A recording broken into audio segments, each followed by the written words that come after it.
Sorry for the brief hiccup there. This event will get started in a few minutes' time. Welcome to the Webster Timberlanes Pro-Am for Pauly's Push. We'll get started in just a moment.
Just so everybody knows the format, we're going to have a 2-string roll-off.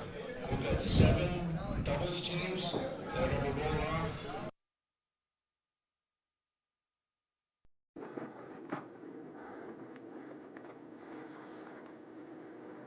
Okay, my name is Betty Ong. I'm number 3 on flight 11.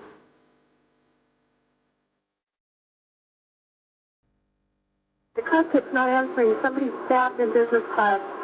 And I think there's mates that we can't breathe. I don't know. I think we're getting hijacked.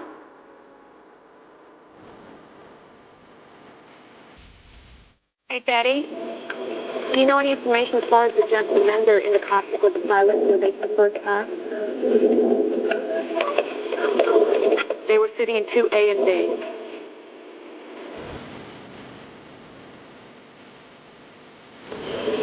Betty, talk to me. Betty, are you there? Wait, I think we might have lost her. It will never change why I do this. Never. Nothing will make me go any other way, but I'm doing it for one reason, and that's to recognize the heroics of these crew members. Next year will be 25 years, and we want to do something huge, and we're going to need your help. I need you to push alongside with me. We're going to have extra beverage carts, and we're going to have designated areas along the route from Boston to New York for you to take part in this. The first year that I pushed, I experienced what everybody experienced after 9/11, communities coming together. I can imagine what happened to me is going to happen to everybody. If you want to be involved, and I need you to be involved, go to paulyspush.com and see all the ways you can take part in this.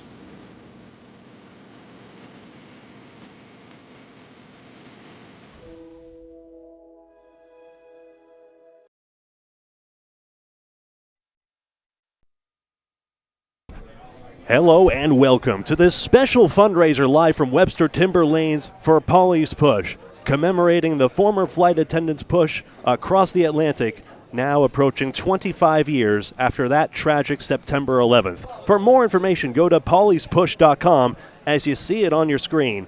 And now, my co-host for the evening, Paul Grant with John Pumphrey. Hello, give it up for John Pumphrey here. Give it up for John Pumphrey. Not coming on yet. Hey, here we go. Give it up for John Pumphrey. Not working still. Right. No microphone. That's all right. Give it up for John Pumphrey.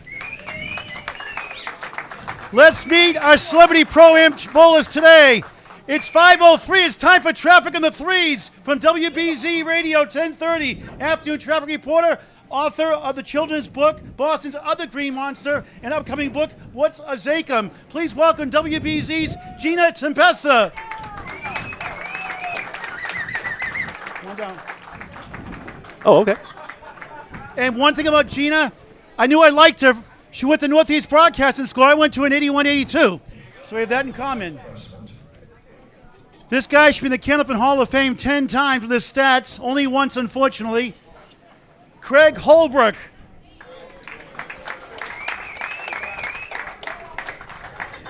Nominating for the class of 2027, Craig nominating John Zappi.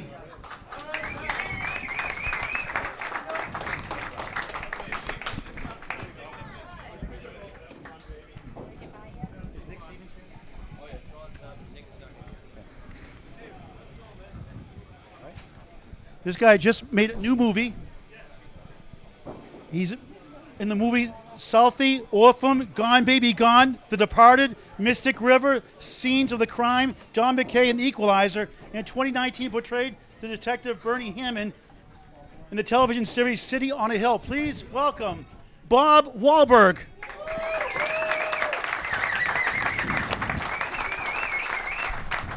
This guy's going to win the tournament today. He just bought a new Candlepins for Cancer shirt. Brian Feast. 7 times on TV in the past also. Great guy. He has the house record, by the way, here at Webster Timber Lanes high single here in the house. So give up for Brian Feast. Drafted 29th in the 1996 NFL draft. Played for the Boston Bruins in 25-06. Played for 6 teams in 9 seasons. He played in the 2002 USA Ice Hockey World Championship team. Give it up for Dan Lockachore. He also had 2 goals and 2 assists in the 7 games in that event.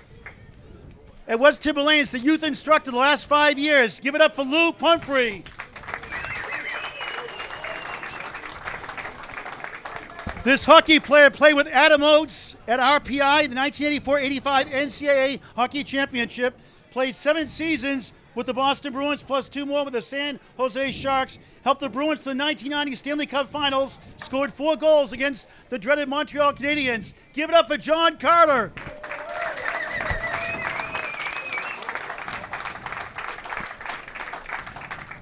This guy's a fireball. He doesn't like 190. He likes 189, 187s, 186s.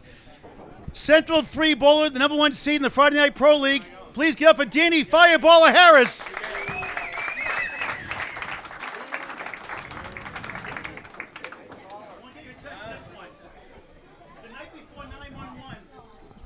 Check your mic. The night before 911, United Airlines flight attendant landed the plane the night before, and the next day the devastation happened. He was the last flight before that next trip, that airline, for United Airlines. The star of this event here, please give it up for Pauly's push, Pauly Veneto.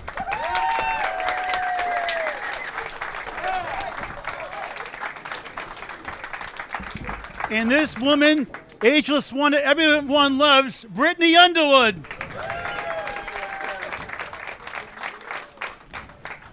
And here's the local bartender. Drinks are on him tonight. The local hero, Ed O'Brien. This guy needs no introduction, so forget about him. A comedian in his own mind. The world record holder of 10 strings, 1525. The WCBC world record, 50 strings, 60 strings. Inducted the 2023 Hall of Fame class. The founder of Candle Pits for Cancer, 501c3 charity. Get up for Al Johnson.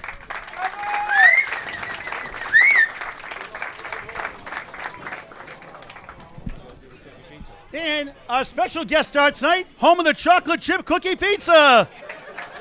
I must have, it's just $12.99. Get them now. All right, let's bring on Pauly. Pauly, come on down. Pauly Veneto.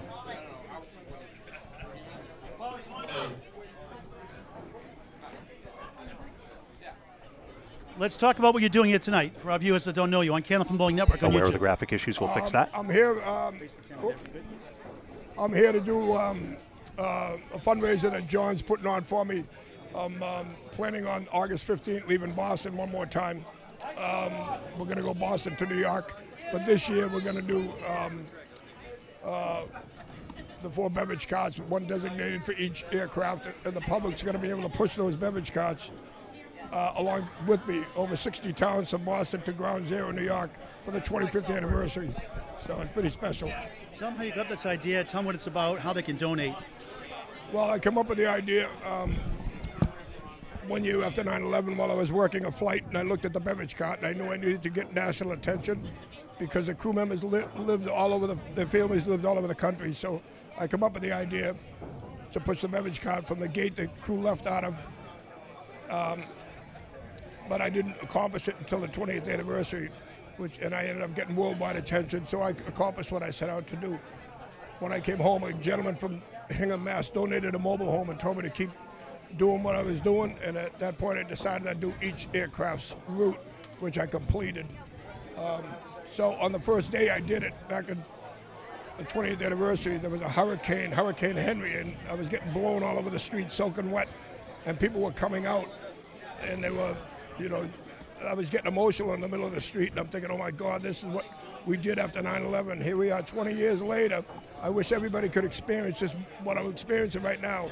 Well, here we are, the 25th anniversary, and I got the 4 beverage carts, so children, kids, anybody could come out in the street and push the beverage carts alongside with me, and they can experience what we all did after 9/11. We came together as communities. So it's pretty special. This is pretty big. How can they donate to your charity? PaulysPush.com. And on the website there's a button, a donate button if you'd like. And you're a Candlepin Bowler. On behalf of Candlepins for Cancer, Al Johnson, myself, Paul Grant, Candlepins for Cancer, a 501c3 charity, would like to present $500 to Pauly's Push. Oh, wow, thank you so much. That means a lot. I mean, that's really special for you, all you guys, everybody here, what they've helped me accomplish. And yeah, I'm speechless, really, to be honest with you. I haven't thrown a bowling ball in about 30 years, but I'm looking forward to it tonight. You're still part of the family. It's glad to have you here today. I appreciate it. Thank you very much. PaulysPush.com. Back to Greg Gouillart. Thank you very much. All right, here's how this works. Doubles format, 2-string qualifiers, and then a 1-string final. All this just for the love of the game and, of course, for Pauly's Push. So please do check out the charity, paulyspush.com, as you see it here on the website. And the information is in the description as well. You can check it out, see that same video we all watched earlier.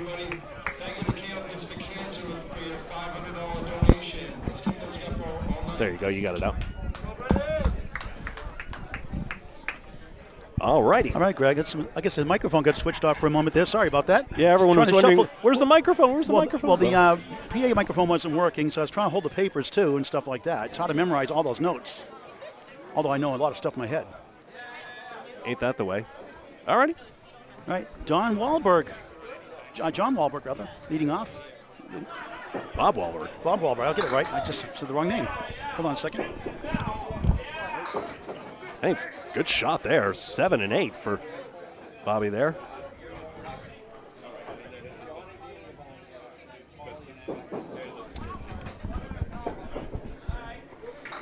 Both go at it here. Excuse us while we get the set up here. Brand new format here, just mixed doubles for this 9/11 So Bob Wahlberg. bravery commemoration. I don't know if you heard the introduction. The audio went out there for a bit. He just came out from a movie about a young person, and it's going to be a movie coming out about a saint, I guess, coming out soon. He just got production recently this week, he said. Here's Gina Tempesta on the left at WBZ. Traffic on the 3s, weekday afternoons. I went to my school, Northeast Broadcasting, in Marlborough Street in Boston, Mass. Now not there. So a 1. So some of the lanes have an odd number, but here we have the partnerships proper. So it's Gina Tempesta and Craig Holbrook, indeed. Wahlberg in the ocean. Celebrity Pro-Am on Candlepin Bowling Network, a unique event. We will not be tracking headpins today. But what a great scene it is to see all these bowlers here. Of course, yeah. John Pumphrey and doubtless Lou Pumphrey, who manages the events here at Webster Timber Lanes, putting on this great event together. Okay. Good thing it's not a Candlepin Bowling movie, huh? For Wahlberg or Gina. There's been a couple, or at least some that have featured it. The Tender Bar. That's and nice. The holdovers for both at Wakefield Bowls Room. 15-2. Gina's traffic on the 3s, bowling on the 1s. 1 and 1, 2 after 2. Mm-hmm. They're going 2 at a time. Right. Hey, Gina. Hey, Gina. Bowling on the 3s, not bowling on the 1s. She loves you already. We're going to talk to Gina. We got a headset here for her, too? I do. We got a special guest. We have Gina Tempesta of WBZ 1030 Radio Afternoon Traffic Reporter. How you doing, Gina? I'm doing great. I'm a little nervous. Is the audio headset already in there? Yeah, it's very loud, but I'm doing great. I can adjust it down for you, no problem. Brian Feast. How about now? On the right. Yeah, Hall of Fame Craig Holbrook on the left. Gina Tempesta. I knew I liked you. Went to Northeast Broadcasting School. There you go. I'm class of 81, 82. I'm 83. I'm 84. Yeah. So we just missed each other. I set the path for you, huh? Yeah. How do you like doing the traffic in the 3s? It's challenging. Do you actually go on the helicopter? You just go from a remote site? No, I'm actually in the studio. Okay. And then the helicopter feeds down to us. I see. And we get all the information. Yeah. Anybody complain you don't cover that area enough? Have you complained about that at all? Oh, yeah. You don't cover 495. You don't cover Washington, D.C. Yeah. Maybe that's a good thing. They're not as much of a problem. What are the challenges of doing that traffic report in the afternoon to be accurate and on time? That's a really good question, because up until I did afternoon traffic, I had done every shift except the afternoon. Morning drive is a lot easier because everybody's going to work. Coming home in the afternoon, everybody's going different places. So the challenge is to try to get as much information in as quickly as possible, help everybody out, and set your priorities. So, if there's a larger accident, that's more important. Is a 90-second window they give you? Yeah. Is it rigid, like hit to the second? It can be, yeah. because they've got to time everything out on their end too. You know how that works. Yes, right? and you're an author of one book and a children's book. Talk about the Boston's Other Green Monster book. Talk about that. Yeah, well, I was doing traffic, obviously, a while ago, and I went to read, for the Dr. Seuss days, and I went to read for the public school system, and I was like, oh, I'll get a book about the Big Dig. And there wasn't a children's book about the Big Dig, so I wrote one. So I set out to write one book about the Big Dig, and after I did all my research, I said, I can't just do one book. So I set it up so it's going to be 3 parts. The first one's Boston's Other Green Monster, which is already out. And the second one's coming out. It's called What's His Acom Anyway? And then We'll get to that in just a minute. Greg, with a quick update. Brian Feast 19 through 2 there. Craig Holbrook at the spare 4-9. And what I was curious about was just, the Big Dig, obviously the controversial infrastructure project it is. Do you touch on that much, even for a kid's audience as well, or do you find a way to skirt around that? That's another really good question. Yeah, I skirt around that because that's kind of what you do. When you retell history for kids. I have had, a little pushback at the beginning when I first started pushing the book and marketing it. A few people said, it was such a horrible boondoggle. How could you do that? And I thought it was really important to tell history. Just as it is, even if it's not necessarily what everyone is familiar with. Well, exactly. Look at Christopher Columbus. I mean, we had a great song about him, and he wasn't really the nice guy it turns out to be, but that's what you do. You put things in simple packages, and you tell stories that way. So that was a challenge, though. Dan Lockhart, the Boston Bruins former player, 8-1. John Zappi, nominated for the 2027 Hall of Fame class, on the left. He had a $10 to start. Back to Gina. Is it on the threes? Can we talk to Gina every 3? No, it actually is. I've been on vacation. No, it's not. Where can they get the book, by the way? Oh, well, the Boston's Other Green Monster is available on my Facebook page. You can just ask me. It's pretty much sold out in stores. It's been a while. It's been almost 10 years since that book's actually been out. But I will take inquiries. And then the new Zachem book will come out, I'm hoping around 4th of July, actually, for the holidays. So. Awesome. Pleasure talking to you. Thank you. You too. You're doing a great job. Thank you very much. You too. Have fun. Nice to meet you, Gene. If you don't hate it too much. It's a sport for any age. Nothing like Candlepin bowling. That was Gina Tempesta, Tempesta. Gina Tempesta, WBZ Radio, and author. It segues very nicely to Lou Pumphrey coming up to the lanes now, because he mentions, enjoyment of the game. Part of it is being able to do it at a certain level, and, he really values the education of the game as well, and has a very interesting anecdote about a older woman, actually, who had a 49 average at one point and just wasn't enjoying the game. But at one point, he said, hey, just pay for the bowling, the lessons are free, and I'll be able to help you out. And her average improved, and it was it made a new fan of the sport for life, basically.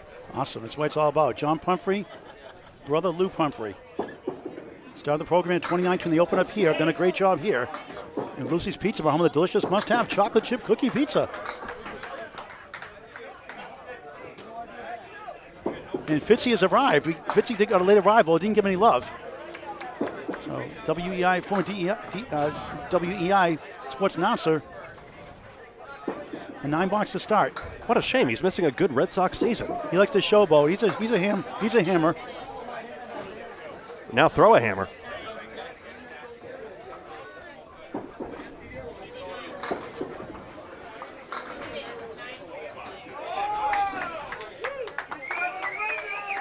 I got an idea, Greg, after this box. Well, Paul Grant's got an idea.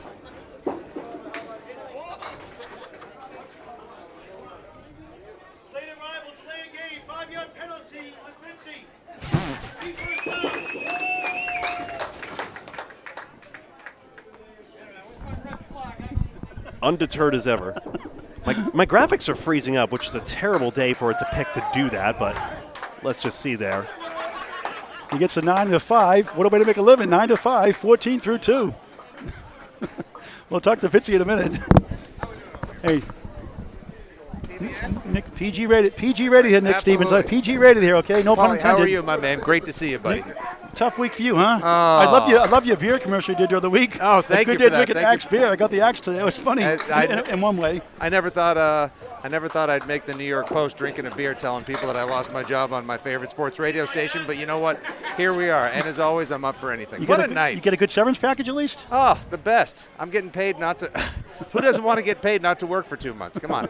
I'm living the dream Office Space style. You're going to get a lot of offers anyway, I'm sure. We'll see. You know, I'm not in any rush right now to throw myself into the arms of another employer. Rather, I just want to rest, recalibrate, take a couple minutes, and what better way to start my leisurely next chapter of my life than on a Saturday night promoting Pauly's Push, comedy fundraiser in a bowling alley I grew up coming to as a Ute from Braintree, Mass. Wow. How'd you bowl back then? Oh, not well. 60s, 50s, 40s, 30s, 20s, teens? Keep going. Lower. It's like that Price is Right Negative, game. negative, Lower. Yeah. Boom, boom, boom, boom. Wow. I spent such a disproportionate part of my youth at Timber Lanes down here in beautiful Abington, Massachusetts, and of course the great O'Lindy's in Quincy, Massachusetts as well. Staples of my existence. Greg, a quick update here. He's bowling now. There's an 8-box for 23 there.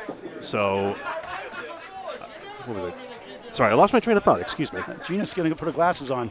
Do you think it'll be broadcast again, whatever you do next, or is still keeping the options even further open than that? Oh, I'm up for anything. Listen, I've done television in the area for 20 years. I've done radio off and on for 15. I got to entertain the masses at Gillette Stadium on the Jumbotron for half a decade as well. So you give me a screen as large as my head and ego, and I'll always happily fill it. And the for SAG-AFTRA credentials to boot, if I understand. Mike, are you kidding me? Union only. This is a union house, right? I just want to make sure. Bob Wahlberg on the right, Gina Tempesta on the left. Paul, I don't think we have union rates, do we? That's all right. No. That's all right. That's why I'm performing under my non-union name, Nick Stevens. We lose our job here, we get severance package 0 like we get now. Look at this. What a great crowd we have as well. Look at my crew. I got Gina. I got Craig. I got Bailey Zappi and your old pal Fitzy over here. We got Bob Wahlberg, Pauly. My God, what a crew. And also, I was today years old when I finally got a custom bowling shirt. Look at this thing. It's probably the most sponsors we've ever crammed onto this thing. Maybe we could reuse it for the auto race next. I was going to say, I feel like I'm wearing half a NASCAR suit as I head up the bowl. Is it weighing you down as you go on the approach? No, it's making me more aerodynamic, and hopefully it's flame retardant because I'm about to get hot on these lanes, baby. Oh, there's a lemon drop. $1, Gina. $1. Give it to Pauly. Also a staple growing up on the South Shore as well, aside from obviously, soft serve ice cream, steak tips, and everything else that makes Massachusetts so great. I grew up watching, like many of us did, of course, the great Candlepins for Cash. I did. I was on that show, I got the last strike. Paul, when you sent me that the other day on Facebook, I was like, hold on a second, I didn't know I was talking to local royalty. You're a celebrity in my eyes. That's an unbelievable dreams don't claim count. to fame. Dreams don't count, though. Yeah. Listen, they don't come without a price, my friend, and you paid it and you earned it. Yeah, it was the ninth to last show. I was in Salem, Mass, Candlepin Lanes. Worked at McDonald's at the time. I was like 19 and a half. Mother had died the year before and shortly after. I got to tell you, that show just blew my mind. It was Bob Gamir, a sliding door, 12 people they pulled off the street, a single alley, and nothing but joy. It was in a parking garage. Was that on 56 or 38? It was on the RKO building. Oh, by Government Center. Yeah, okay, it was at the RKO building. Where did they? I'm trying to remember where they aired it. Was it Channel 56, 68? Channel 7. Oh, it was on Channel 7. So okay. Back then, there was only 6 o'clock and 11 o'clock newscasts. Mm-hmm. Now there's like 24,000 news stations. Between that and Channel 5, Don Gill is a great sportcaster, but basically everyone knows him for that Candlepin Bowling show. Are you kidding me? My life was all about Creature Double Feature and The Movie Loft with Dana Hersey. Did that well. Hey, Frank Kelly over here, huh? Yeah. Every now and again, I've been known to make an impression or two, sometimes favorable. Gina Tempesta, 9 through 4. All right. Bob Wahlberg, 31 through 4. And try some play-by-play? Sure. Go ahead. All right, here we go. All right. Nick Fitzstevens, PG rated. Craig Holbrook, the old southpaw on the South Shore. He's got 29 so far. What did he get on that first ball? 23 the first two. 23 the first two. It's okay. Reading was never a specialty. I was told there would be no math. Right down Broadway. I thought you were drinking one of those Axe beers again before you came in. Look at that guy over there. Look at that. Joe Sambito on the mound, hucking heat. He's got 8 down. Here we go. 9. All right. Feeling fine with the 9. That takes him up to 32 through 3 frames. We know how darn difficult strikes are in this game. Mm-hmm. Any of you lot get a spare, frankly, we're going to stand and cheer. Program Celebrity Tour here at Webster Timber Lanes, Lucy's Pizza Bar, home of the must-have delicious chocolate chip cookie pizza. Got to get a slice there. I saw that. My eyes are all over that. It's just $12.99. Get them all supplies last. All right, Holbrook with an absolute heater, a laser down the middle, knocks down 6 with his first ball. That pushes him up to 38. I call it the dark shadow shot, parallel time. You're too young for dark shadows. That great show in the 60s and 70s. Oh, wow. Recorded live on tape with one take. That's a little, as we call it, BF before Fitzy. 2 more down. That's an 8, so he's up to at least 40. I'm going to try to keep it to at least 10 a frame. That's my average. Have you got calls from ESPN yet to do a show? The Entirely Sick Persons Network? No, unfortunately, they have not reached out to me yet. That's a 9 for Holbrook. He's up to 41. You got to give it time, though. You know, everybody, you want to let the dust settle. You want to make sure that, you know, the wounds heal and everything. You don't want to just throw yourself into the arms of another lover so quickly after embracing another network for so long. Make sure you come to terms first. Yeah, exactly. Let's put the digital ink to paper, if you know what I mean, on the Severon. So you can watch a sports hub from now on? I'm actually, you know, the funny thing is, there we go, right down the middle for Zappy on the first one. That's 7-6. 9. It was the 6-pin and the 7-pin, and we're still trying to figure out if 6-7 is cool. Probably not. 7-6. There we go, right there. He's got 6, and looks like that's my marriage right there because there's a whole lot of dead wood surrounding it. There we go. Takes it down for the spare. You got 2 kids out of it, though, right? 2 of them. Yeah. 2 of them. I think they're mine. They might be Mike Vrabel's, too. We'll have to check on that later. We'll do a blood test afterwards, after the broadcast. Yeah, the fact that they're both named Mike, I'm not really sure. Careful, our New York Post will write a follow-up piece. Yeah, it was earlier this week I finally figured out that Rossini is Italian for terribly kept secret. Can I see your license and registration, please? All right, so a nice spare for Zappy right there. He's up to 28. And what remind me again? That's Luke Humphrey. Oh, that is? Yeah, John Zappy's on the left. The guy with the Z on his. Oh, that's Luke Humphrey on the right. right. No, Fitzy's right. Zappy threw a spare and loads it with. I'm calling my team. Okay. I'm showing complete favorites. Nobody said that I had to call this fair. No, what is this, Fox News? Come on. Zappy Johnny Most. Is it the bird fiddling and diddling down the lane? There's a steal my bird. Steal my bird. DJ listen in. 1 second left. This place is going crazy. Well, there goes my hope of a fair and honest media network. I did one comedian act one time. Johnny Most act one time. See, Candlepin is the worst because you don't even have referees to complain to. If the pins screw you, what are you going to do about It's it? a banana split. Where's Casey McCool? The 4 horsemen. That was the 7-10 split. All right, boys, I'm up. I'll be back in a second. All right, Fitzy. Thank you, boys. Nick Stevens, awesome. Come back soon. That's funny guy. And he kept it clean. I'm impressed. Yeah. Celebrity Pro-Am Tournament on Candlepin Bowling Network. Paul Grant, Greg Gouillart here. Special guests popping in and out. Here's Luke Humphrey. It's a party here, but we are going to have a 1-string final in just a moment. We're going to have the other team over here after. We have Al Johnson and Paulie Benito, Danny Harris, Brittany Underwood next string too. Fitzy showing off. Not much to show off. Really hit 2 down. I think he threw 4 balls with all his body language there. He'd make a good Weird Al Yankovic replacement. John saw 2 at 6 back. Check his ID. Luke Humphrey headed about for his average at the moment here. A couple of marks and he could reach it in the high 100 aughts. Get it out there. Nick Stevens ends up with a 7, 21 through 3 in the first of 2. Exhibition match. Great crowd watching here. They have Boston Bruins paraphernalia. If you want to come on down, they have auctioning things off, raffling things off, rather. Come on down for Pauly's Push. PaulysPush.com to donate to 911 families. 25th anniversary. They're trying to keep it going. This may be the last year, they said. We'll see. Others may pick up the torch. Wahlberg in the ocean. Fitzy hits the head pin for a change. He has the 7 drop. So we see the 4 beverage carts there. That Pauly has in honor of course, each of those tragically fallen flights, the hijacked flights. The cart itself he's pushing is actually off stage left here, but he'll be pushing that from Boston to Ground Zero, reaching New York by September 11th, 2026, he says. And that will actually be a GPS-tracked thing. Fitzy just a bit outside. Nick Stevens, an 8. 29 through 4 in the first of 2. And again, you could go to paulyspush.com as you see it in the description, and if I get a chance, I'm going to try and put a little text blurb here. Hey, Fitzy. Hey, Fitzy, you've got the reset. You've got the reset thing. I thought you were good at pushing people's buttons. Hey!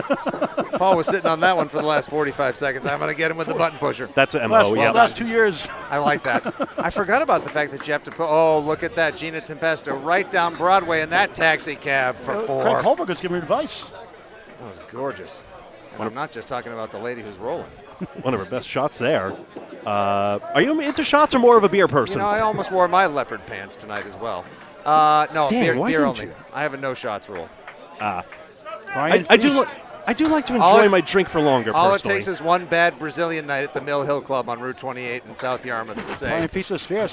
no mas shots, Capitan. 4-4-4, 44 through 4 in the first. I see some people just wind up and absolutely, just like, looks like Mason Miller out there just throwing 103. That's just a little too much for me. Yeah. You got to aim as well. Yep. The fastest throwers in our game throw Like- 40 miles an hour. Like, you want to ask, like, what did those pins do to you? Lots of things. For those who don't know you, how'd you get the nickname Fitzy?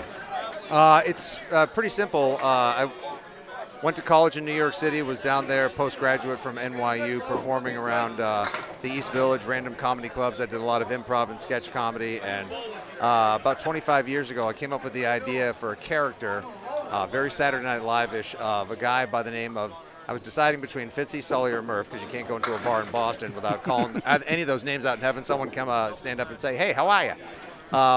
It was a tribute to basically all of my dad's degenerate friends growing up. And I made him a smartass, steeped in pop culture, foul language, and nonstop beer consumption. So it's not so much a character as it is really an alter ego for me. I like to say that Nick Stevens is Dr. Jekyll and Fitzy is my Mr. Hyde or my Incredible Hulk. I think they want the two of a kind.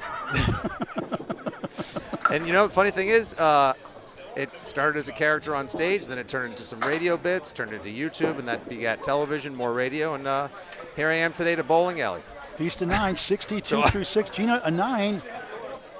Rather 3 box, rather 16 through 6. Craig Holbrook, the Hall of Famer, with Dan Lockature on 22. Back to Greg, quick update. That's the update right there, simply. Craig Holbrook was actually giving Gina Tempesta some advice there. That's what that whole exchange was off camera there. Hard to say, just, hey, get the ball out there, but easier said than done. All right, over there in lane 12, we've got Don Randolph. There's Bill Abington and more people that are named after towns around the South Shore I never used to spend much time in. Any relation to Hal, Mr. Holbrook? That's a deep cut there, Paul. No, the fog.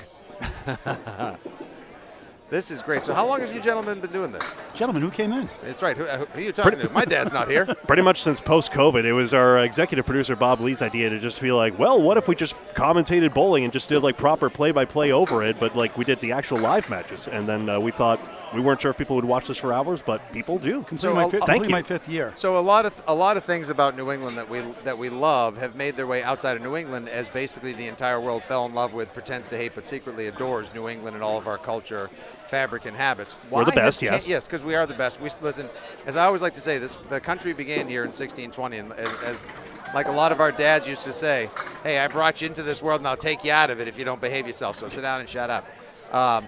Why didn't candlepin bowling proliferate outside of Massachusetts and the better part of central New England? There's my teammate. I like to use the VHS Betamax debate. Back in the night, I worked for Radio Shack for 31 years and 9 days. The VHS tape outpaced the Betamax tape. Betamax is higher quality. The VHS was cheaper. Yep. Well, the 10 pins get replaced every year. The candlepins last 15, 20 years. So they thought the industry would get more revenue. That was part of the problem. Capitalism. Because people always say, like, oh, how come up in New England you guys have to do everything different? You don't eat regular steaks, you have steak tips. You don't bowl with regular balls, you use your candle pins. And like, I don't know. So an 80-year-old rheumatoid arthritis going to bowl 10 pin? It's for any age. It's cool for any age. That's the best thing, too. My boys are 13 and 8.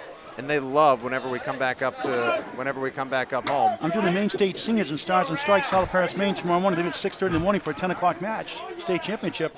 And they're people in their 70s and 80s and 90s bowling candlepin. They love it. It's so accessible. Look at this. Another spare for my team.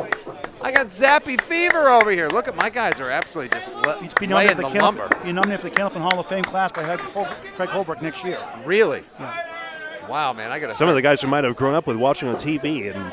Yeah, it's wild. Like, the Channel 5 show was actually one of the most rated of all time. I almost don't believe it was better rated than the Red Sox and the Bruins, but somehow it was back then. Who was your favorite local sportscaster and favorite local weatherman growing up? Let's start with the sportscaster. I used to like Dick Albert growing up. Dick Albert, legendary. How about I was a Bruce Schwegler guy myself. I like Fred Cusack and Johnny Mull. Sure. Fred Cusack, I like those really good.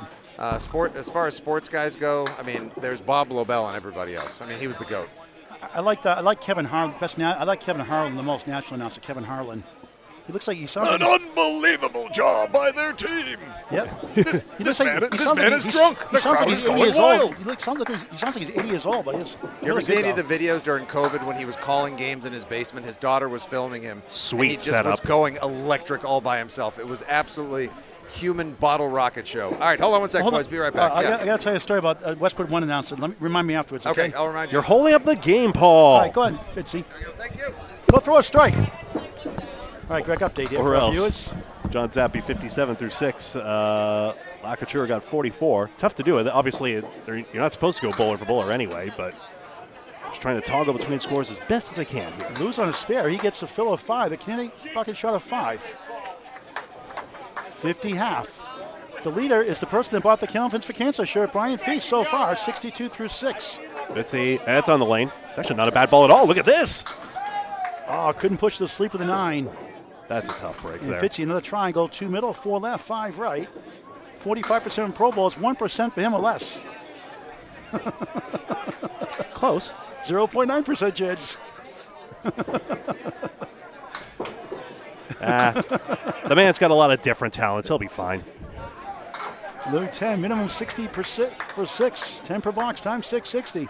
The highest score of almost anyone except Craig Holbrook on this pair, for what it's worth. Nick Stevens a 7, 36 through 5.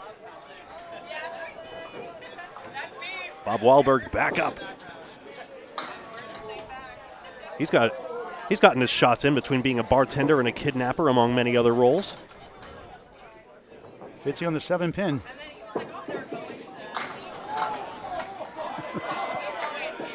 Lou's trying to tell him about a bowl.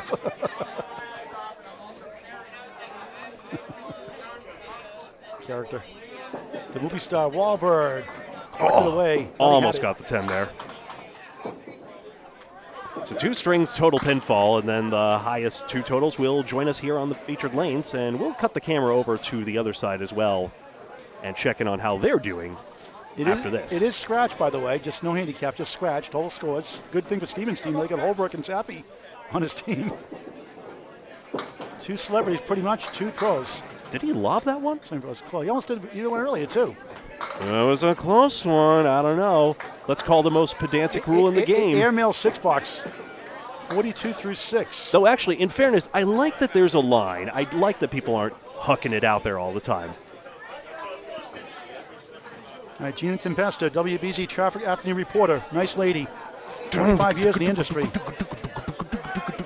Sorry, that was obligatory. This is stuck bowling ball on lane 21, lodged up, backing up the bowling lanes. Fitzy is a 6 box, 42 through 6. You may want to take lane 22 instead. Sends it right, trying to get some action here. It's 3. 6, 9, 10 go down. Having a good time, though.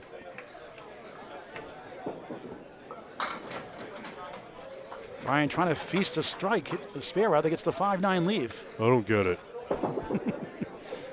Gina in the ocean. These 62 through 6. Feast of 10, 72 through 7 on Candlepin Bowling Network. No, spare indeed. He covered that. Oh, that's a spare. I'm sorry. Gina's ahead. That's why I got messed up there. So that is a spare. Excuse me, Brian. 72 in the ball through 7. Gina's got her best box, though. She's got a 7. 23 through 7. Craig cheering her on. Still another string. Got to go every ball, every pin. And Fitzy drinking his beer as usual. See, I never got to taste of beer now. I like root beer growing up. What are you drinking now? I was thrilled to have Another my Axe? first ever. This is actually 19, the Roman Empire. It is an Italian lager, or an Italian pils, as they like to say, produced by our friends at Stellwagen Brewing in beautiful, friendly Marshfield, Massachusetts, or as we knew it growing up, Mash Vegas. Here's Dan It is Lakator. positively delicious. Not bad. 1 of the 9. Look at Hey, Dan. you got to stop lobbing those balls. You know, you're throwing that ball. Hey, you're doing airmail. You're not supposed to roll that ball, not throw So it over the lob line. that's a tribute to my grandmother. My grandmother. Oh, look at this! He's Oh man, is there lightning in the forecast? Because I just saw some thunder. Oh my God, Paul's gonna go up there and what's he gonna? I'm going to show this replay.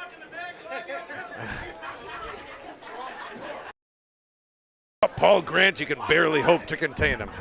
Yeah, welcome to our show. The man is an animal unleashed in the wild. You are like what if Sex Panther called bowling games. I love you. You don't get my Bud Light. 60% of the time, it's right 100%. You don't get my Bud Light. Remember that commercial? I was told I could bring the red swing line stapler. Do you remember those commercials? Which Bud one? Light. Bud Light. Which one? The sob store. The son's trying to get his father a beer, and I love you, man. Song, you're not getting my Bud Light. Classic one. As long as you weren't gonna possibly reference hey, remember those commercials? And you made what's up? Yeah. What's up? My personal I like favorite. the Budweiser frogs. I like the frogs. Bud. Wise. It wasn't it was I'm wondering if my team isn't going to trade me to another team if I don't start picking up the slack. I don't think there's a waiver wire in Candlepin yet. Yeah. Lakacho got a spare 6'9". I was just going to say, the way that I'm rolling right now, I would leave me on waivers and free agency as well. I mean, Holbrook 8, Phil 67 through 6 on the field goal. I mean, if you got Friday nights free, I'm sure there's the Friday Night Pro League you could get to one day, maybe. So the way my grandmother used to roll, she rolled, I think, wasn't it the Knights of Columbus? Oh, wow, what a shot for spare. What did we just see? That's a dream shot for Fitzy. Wow. How about that shot? All that for a 10, but Nico highlight reel. That was a bing, bang, boom if you ever saw it. How about that, Tommy Heinz used to say that all the time. Give me a break. They're going to call a hard foul One more. on Walter. One more look at it if you like. Watch this. Ready? I love Walter. Ooh. I love the way the ball just explodes out of Holbrook's hand. He still got it. He used to use 2-pound, 6-ounce bowling balls at a 121 average. He switched to 2.7s, and he ended up getting an 80-pin average higher after that year. What is highly specific for 400, Alex? What is the average weight of a candlepin ball, by the way, 2 pounds, 4 ounces, 2 pounds, 7 ounces. 2 pounds, 4 ounces, up to 2 pounds, 7 ounces. Yeah, most pros do 2.6, 2.7. 36 to 39. And the bowling pins are 2 pounds, 8 ounces. Exactly 2.6 or 7. Exactly how I order my Holbrook 9, ribeye, 86 to 8. Now the announcement, Okay. Westwood 1, Tommy Todd, his name is. You're listening to Westwood 1. You're listening. It sounds like he's constipated. Oh, I know. You know? He sounds like an old man getting up from an armchair after one Maybe it was one bourbon too many. Maybe it was method acting. To Westwood 1, and I have not used the toilet in 3 days. It sounds like, doesn't it? Too much cheese in my diet, Reggie. This is Westwood 1, Tommy Tide. Monday Night Football. Here's Kevin Harlan. My favorite, as much as all the different, I love all. I celebrate the catalog of all the announcers. I love Joe Davis on Fox. Joe Buck continues to do a tremendous job. I still miss Joe Castiglione calling the Red Sox games on WEEI. He ceded to the great. I love Ken Coleman too. Ken Coleman goes awesome. Ken Coleman, the Impossible Dream album. Oh, that was incredible. And also, it was Bob Trupiano who used to call the games way back, and it's caught. You know, or do the Yankee Stadium. Well, there's a pup up the second base. It's a home run. Who's John Sterling? John Sterling. It is high, it is far, it is gone. Oh, all rise for Aaron Judge. Well, Susan, what happened? It's Swishalicious. Dumb. Susan, I've soiled myself. That's about as dumb as 6'7". 7'6". Here we go. There's a bowler Look that's at going my on. team. Look at my team. We are absolutely mashing right now. Zappy's got this one. Look at Zappy. Look, they're covering you for sure. All right, aren't here we they? go. All right, I got a little liquid courage in the All right, No lobbing, okay? let's see if he can follow up this act. All right, Greg, some scores for our viewers at home. That's Zappy running down. That's the Four Horsemen for you, and you see it here. Nice shot. PaulysPush.com to help out. If you'd like to do that, they'd appreciate it. Council Cancer, $500 donation to them as well today. Bobby Wahlberg just a bit outside there, gets a $7. Here's another lob. Cheater. Paul and Nick gesticulating to one another. And now the Pete Weber comes out. We could also call it the Corrado Pawnee. We accept that, and he's off.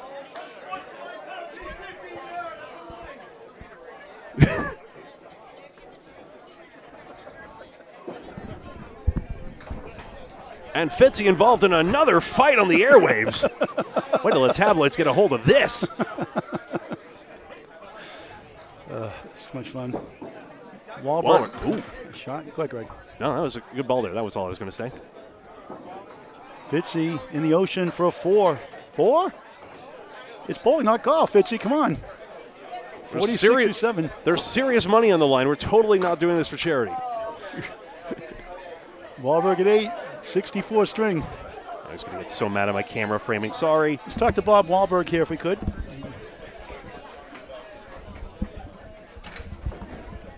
Hey, Bob, you having a good time?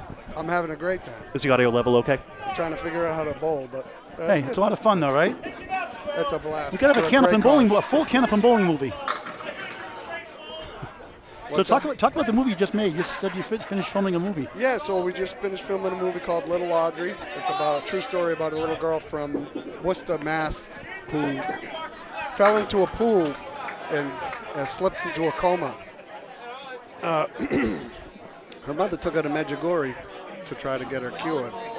She sadly wasn't cured, but miracles started happening all around her. So the Vatican, they were trying to saint her, and the Vatican assembled a commission to investigate the miracles. So you'll have to wait and hear the rest when you see the film. But I play a theologian on the commission. Really touching, incredible story. Brian strikes fair combo. Spare 4 now. That's my partner. Someone's going to bail you out, right? They didn't bring me here for my bowling skills, apparently. So, I mean, how did you base it, like, in terms of deriving it from Catholic tradition, how do you do it in a way that's, like, authentic to it and not, say, too heretical, or was that not really much of a consideration there in terms of, like, the miracle investigation? That's based on an actual procedure the Catholic Church would do, as I understand, right? Absolutely, yeah. So, the way the film was done was based, they tried to make a nice film and incorporate all that stuff in it, but not make it too much of one thing or the other, I guess, Some poetic license along the way as well. Hey, Gina's blowing better the last 3, 7-8-7, 38-9. Dan Lacouture to spare 6-9, 69-9. Go ahead, Mr. Wahlberg. Yeah, so, we're waiting. The film should be making a premiere this summer. And would be movie theaters or on like Netflix or Amazon Prime, something like that? I can't really tell. Oh, okay. Okay. I don't want to. That's fine. Because I've been sworn to secrecy. That's okay. But I want to stay on your good side. Yes, we'll see where it ends up, but it'll be widely seen. There is such a thing as a good NDA. Any other movies planned? Any other contracts and other movies coming up soon too for you after this? You know what? I got a regular gig and I do my thing. I'm really focused on that right now and getting to the end of the road. Retirement-wise, and then I'm going to chase the acting a little bit more. So that's the plan for right now. Easier to chase the gigs once you've got a more stable foundation, basically. Absolutely. I give myself a little breathing room, and it makes it less scary to go out there and try to pursue acting. I did it before with young children, and that it takes a lot more courage and a lot more. One of our bowlers, Mark Milliken, can relate to that as well. He was also chasing gig work a lot, and now he's got a stable job. So point being, he can relate to that as well. There's something to be said for stability, for sure. Gina got 4 1s, 39 string. Doesn't bowl, wow. obviously. Or if we were any good at Calshi, maybe it'd be a lot easier. Anyway. Brian Feast, 126 is the shirt he bought, the Cannapin for Cancer shirt. That's what did it. Dan Lacouture, 85 string, not bad for him. So there's my Uncle Lou. He's the man. Yep. He's teaching me how to bowl. Celebrity Pro-Am, Webster Timberlane's Lucy's Pizza Bar and Cannapin Bowling Network.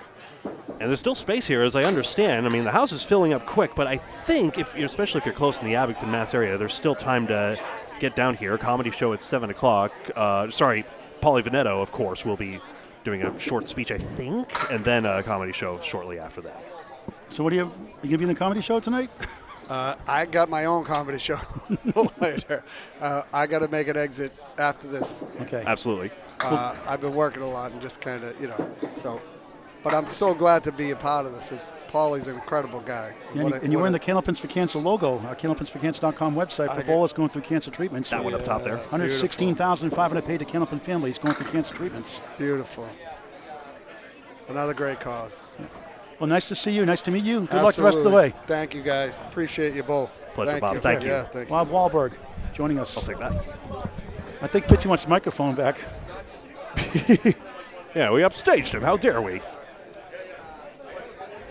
Craig Holbrook, a couple of spares here. Was busted into the 100s shortly after this box. Luke Humphrey, 75 through 8. Next string if I get a chance.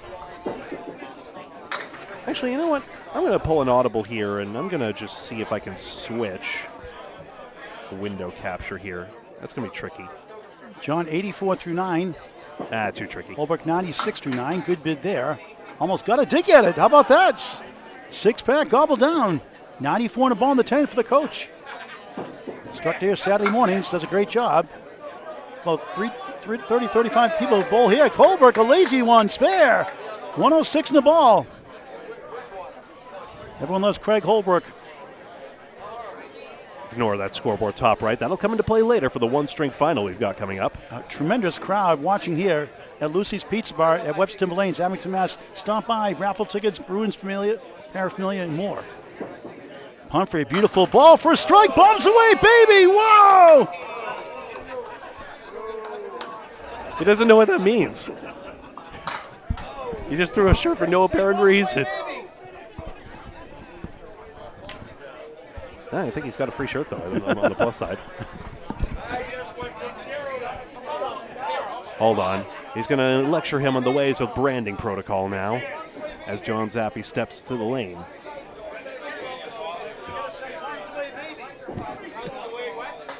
Zappi, the captain of Hingham's South Shore Country Club team. Don Richmond used to work there, still does Saturday instruction actually with the kids here at Webster Timber Lanes. Nice to see. All right, we're shifting over to the other lanes now for the second string afterwards? Yes, exactly. Are they going to switch over here? If they switch over here, fine, but I think they're just going to stay on their lanes. All right, Wahlberg starts his second string. John Zappi, future Hall of Fame nominee for the 2027 class, already nominated by Craig Holbrook. Bouncing around. After a spare 3, 77 through 8, now 8 in the box, 85 through 9 on Candlepin Bowling Network special presentation, Pauly's Push fundraising event. PaulysPush.com to donate. We'll stop by, get a chocolate chip cookie pizza to go. Hand-rolled, fresh-made pizza. Full bar here as well. They do a wonderful job here. Oh, shall we switch over to the other side now, actually? Yeah, let's do that. We get to see Brittany Underwood on the right side and John Carter on the left. John played at RPI with Adam Oates, won the 84-85 NCAA Hockey Championship. Played 7 seasons with the Bruins, a couple more with the San Jose Sharks. Scored 4 goals in 1990 Stanley Cup Finals to the Montreal Canadiens.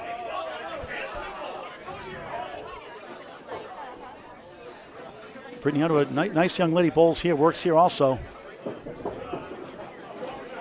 She gets a 9, as Carter gets a 9 also. We're on lanes 23 and 24 of 22. They took the first 2 lanes out for the arcades a few years ago, and they kept the numbers the same. We'll monitor Fitzy on the left. We've seen enough of him, haven't we? No such thing. I'm just kidding. Carter drops. I've still got his pin cam up as well. I'll fix that. Renendo with the setback leave. There's a nice ball for a strike in our middle lane. Yes, Brian Feast. We saw the camera. Strike on lane 22. It's the shirt. He bought the Candle for Kansas shirt. That's why.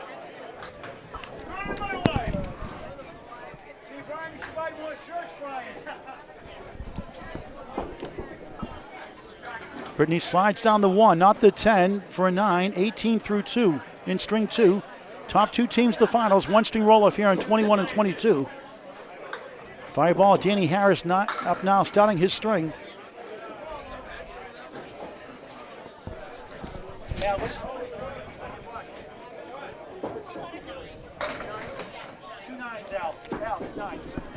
John Carter, a pair of 9s. Our coverage to our left. Brian Feast, 20 to ball through 20 through 1. The strike spare combo. 30 to ball through 2. Danny Harris, 8 behind the 2. 1, 2, 4, 7 in front. And O'Brien, the bartender, bowls here also. Harris connects, spare. Fun to watch, isn't he? O'Brien takes the 10. Al Johnson and Pauly Vanetti up next. And Fitzy gets a spare. 65 and a ball in the 10th. You saw that to our left. I don't know if you saw it, but just honorable mention. He's like, sure, Paul, you don't show the camera this time. I get a spare. It was designed that way. Fine, we'll show the fill. Harris on a spare, 9.5. Actually, it's better you didn't see the fill. 19-1. Fitzy got a 3 fill, ends up with a 68 first string. Backdraw coverage now on 23-24. Ed O'Brien, Harris, another one. No surprise, 29 the ball through 2. The number 1 seed in the Friday Night Pro League after 32 weeks of 35, Central 3 with Josh Daly and company. Justin Waters, Waters World, Nick Norcross, their team. Whole lot more. Scores, you don't want them? You can keep scores if you want. You have the scores? Need these? I don't have the scores in front of me, unfortunately, but if you... the score printouts are there. Sorry. Yes, please. Hall of Famer Al Johnson, founder of keep him or Candlepins no? for Cancer, 501c3 charity. On the left side, too, from Weston, Massachusetts originally, now in Hampton, New Hampshire. The founder of Candlepins for Cancer. Candlepins4cancer.com if you want to donate to them also. Anytime, 24/7. Good second ball, leads up to 4-7, 6 to the right. Waiting for Paulie Vanetti to approach to start a string. John Carter had a 77, Danny Harris 115, Pauly Vanetto had a 53, Brittany Underwood 95, Ed O'Brien 132, and Al Johnson 110. Who had the 130 what? Ed O'Brien had a 132. Wow.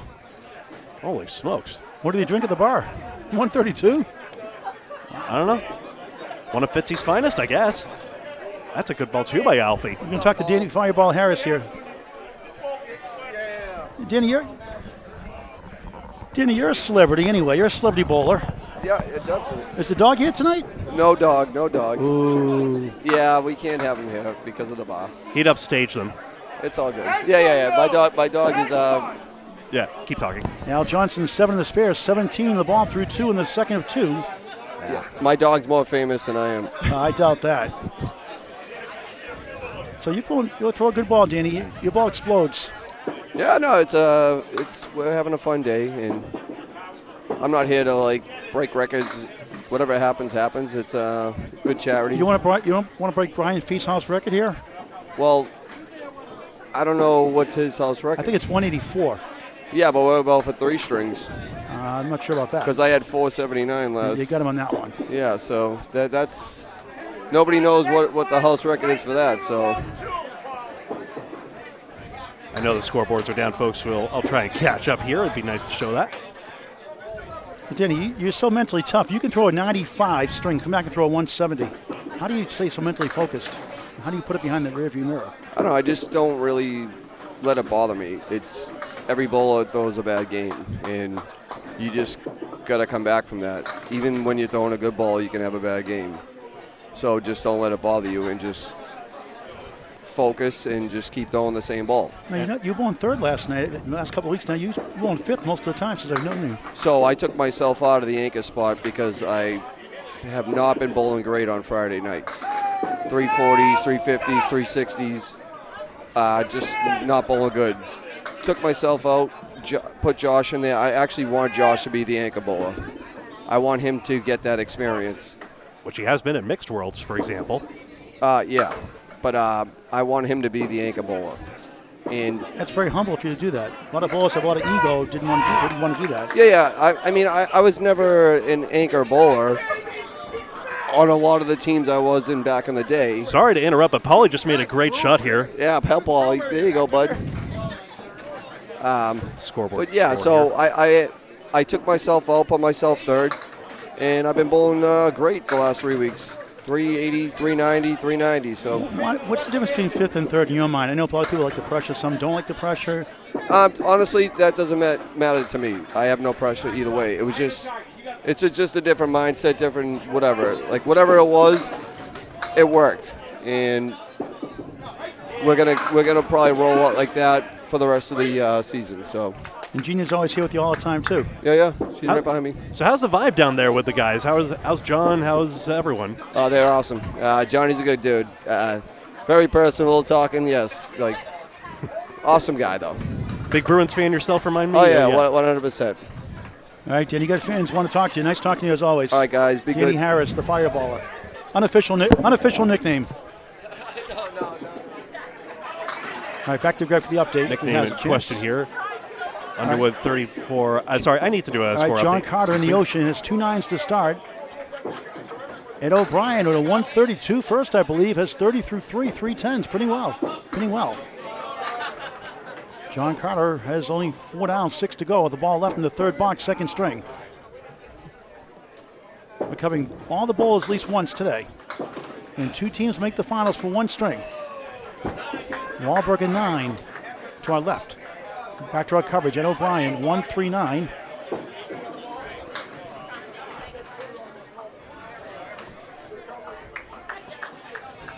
Carter, 32 through 4. O'Brien, a 9, 39 through 4 without a mark. All right, here's Danny Harris. Speaking of him, just explosive, fun to watch. Look at this ball. Perfect aim. 2, 4, 6 wobbles to the right. PaulysPush.com to donate. The special fundraiser at Webster Timber Lanes, Lucy's Pizza Bar, Abington, Mass. On Candlepin Bowling Network. Al Johnson on a spare, sends it for 8. Not bad off the head pin. 25 through 2. Harris just missed the object of 2. 6 to the right. Al 25 through 2. Turning 71 this June. 2-time cancer survivor. Spare, back to back. 35 and a ball through 3. He's loving this moment. The world record low for 10 strings. 15-25, untouched, unrivaled. Harris a 9. After a spare 9, spare 7, 45 through 4. Johnson left side, 4-7-8. That's it, 3. 38 through 3.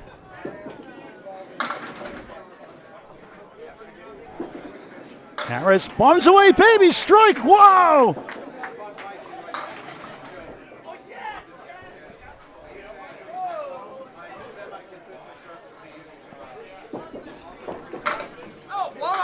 Supposed to say bombs away, baby, Danny. You got to work on you.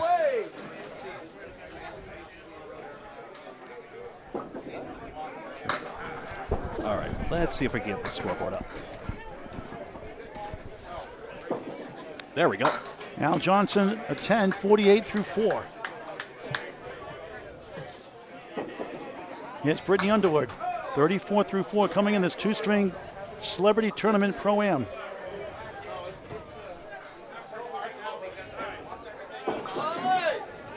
Brittany sends it left, gets down 5. 4 horsemen, 1, 3, 6, 10, 8, the sleeper and back.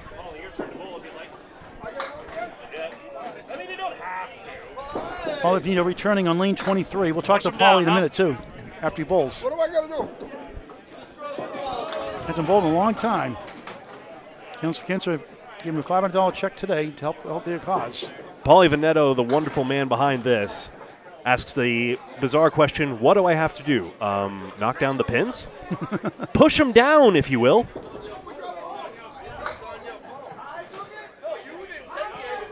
Brittany Underwood, 43 at the half. Trying to get a first mark. Good form. In the pocket. Strike! Bombs away, baby! Underwood style. She made the Candlepin for Cancerolas at Central Park Lanes, East Boston, Mass. Chucky's house a couple of years ago. Won the first round. It's a 5th seed. Lost in the second round in a close match. And Paulie goes over to say, how do I throw a ball that good? Not like that. It's Brittany, 53 plus 2 through 6. Cut away just at the right time. Paulie a 4, 15 through 3. A 1-10-4. What a funny game. These guys don't bowl much. These celebrities. Having a good time for a great cause.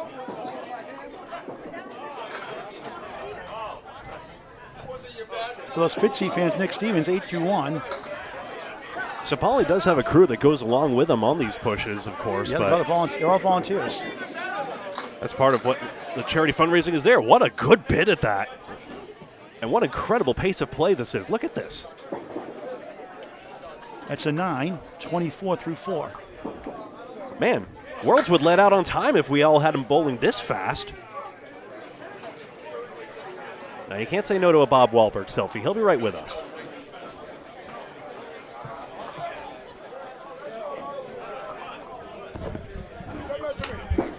John Carter in the 5th as we try to wrangle another guest here. We'll try to get John Carter later on in lieu. Maybe later on. Our original 6 alumnus leaves the 6-pack, as we call it. Paulie Finito, how's it going? Good, how are you? You haven't bowled in a long time. How's it feel? I'd rather push the beverage cart, to be honest with you. Yeah, it's pretty, these guys are incredible, some of these bowlers. Pretty special to be out here with these people. How many miles from Boston, New York, walking? How many miles is that? 220 miles. It took me 22 days the first year. The 20th anniversary back in 2021. Then the second year I went from Washington Dulles Airport to the Pentagon. And I came in there on September 11th. That was easy. That was only 4 days, 35 miles. The third one was the toughest one. It was from Newark to Shanksville. That was 300 miles over 4 mountains. That took me a month. And then I came in there on September 11th where Flight 93 went down. And then I did one more Boston to New York. So that completed all 4 airplanes from 9/11. Very nice. So this is, so to speak, everyone's push. So you'd like people along the route. And how exactly are you hoping the communities will really take part instead of, atop what they've done before and come out as a show of unity for you? Well, what happened the first year I did it, the first day leaving Boston on Beacon Street, there was a Hurricane Henry, and I was getting soaking wet and blown down the street. Right. And people were coming out onto the street. And I started getting emotional, thinking, oh my God, this is what happened after 9/11. That communities came together. I said, I wish everybody could experience what I'm feeling right now. So here, little did I realize I was going to do all 4 aircraft's routes. And after completing them, here we are at the 25th anniversary this year. So I said, why not? I remember that first day back in 2021, how I felt. I said, you know something, I'm going to get a beverage cart for each airplane, design it for each aircraft, and let the public come out, kids, anybody along the route, come out and push alongside with me over 60 towns from Boston to New York. So we've already talked with police and fire and communities along the way, and they're designating areas. A lot of them. Designating areas along the way. And I had a question as well of just like, what would you want? There are entire younger generations now. You only have to be 13 to log on, and now entire generations, are growing up having never known what we all experienced on 9/11/01. What is that the main thing you want people to take away from the wake of this tragedy, just the coming together of this moment? It's sort of one of those moments that we all know where we were in that moment, especially so poignant for you, but I guess, what emotion do you want people to know about it? Just maybe it's the unity, or maybe it's something else? Well, I can only tell you the reason I do this and why I'm driven to do it is to recognize the heroics of these flight crew members, what they were able to accomplish under those conditions that day. And to comfort their families, because I can't even comprehend what they must have been feeling every year as the anniversary would come up. And I know, and we all know from phone calls that were made off of some of those airplanes, what they were able to accomplish under those conditions. So I think the generations that I'm able to go to schools and to tell the story to, it just shows you that under the worst conditions, it's amazing what someone can accomplish. And we made a promise to them, all of us did, to never forget. So, a lot of us won't be around, and a lot of family members might not be around much longer. So I feel like it's an opportunity to include everybody and let people that weren't alive when this happened see how people came together after it, and they can experience the emotional. I'll tell you, even talking about it gets me emotional, because I think about that day myself, and how people, neighbors, strangers, would help each other, and there was no better feeling, and all of us that experienced it know what I'm talking about. So if me just pushing a cart down the street can bring people together, I'm 100% for it. And what has turned out in the last 4 pushes is exactly that. People are coming out and they want to do this. So. Fantastic. Ryan Feast just had a strike. I almost don't want to say it's your turn again, but it is. But hey, come back. Tell you what, you want to take your turns now and come back to us? Whatever you want. Yeah, sure. Let's do that. Okay. All right. Hey, Fitzy. Ryan Feast did get a strike on lane 22 just now. Hey, Nick. You'll forgive me for getting my attention drawn there, but of course the poignancy of that moment talking with Paulie Veneto, senior paramount here, because of course it is his charity. I just want you to put in your mind that he's Fitz. You're not fired. We didn't demote you or anything like I'm that. getting okay? No, we're not WEEI. No, whoa, shots fired. Wow, too soon. Actually, there's no such thing as too soon in my world. Hold on 1 second. Mills Lane would like to weigh in. Yeah, that's going to be a point below the belt by Paul Grant. Go to your corners and let's get it on. Hey, turnabout is fair play. That's right. Starting to sound obnoxious. Starting to sound like Vince Scully there for a second. You know, turnabout is fair play, and Einhorn is Finkel. You can't fire him that quick. All right, I gotta pick this up. I don't even have a spare. I'm having a freaking blast. This is the most fun you can have with your clothes on. You told me to keep it PG. Well, I can confirm his clothes are on. Oh! Zappy, zappy, zappy. As I chant that somewhere, Mac Jones is crying. All right, boys, I'm up. I'll see you in a minute. Ball through 4.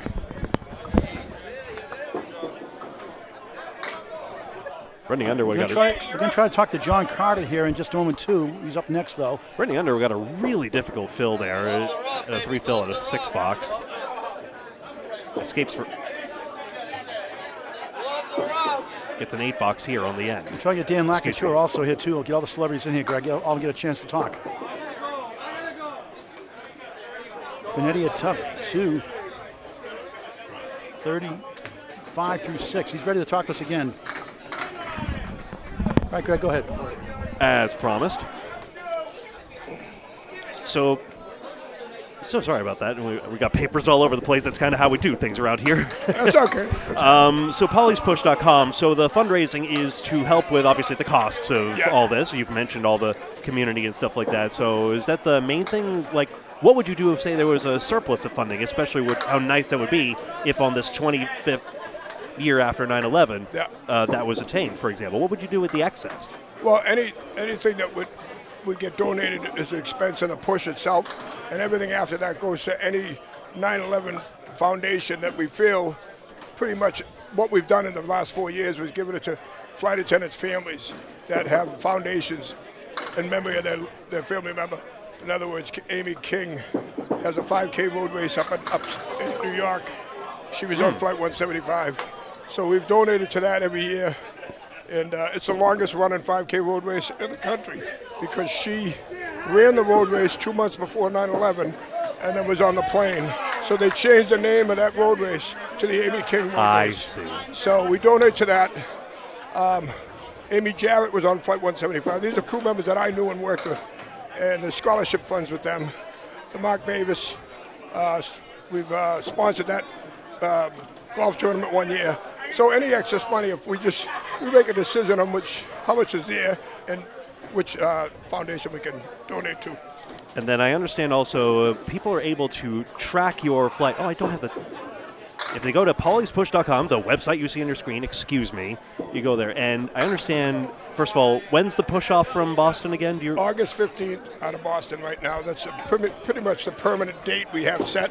August 15th. Yeah, and we're looking at a 10 o'clock start date, but that could vary as we, the planning is going on right now with the city and other people. So whatever gets you to ground zero by September 11th, that's the idea. We'll be there by September 11th. Excellent.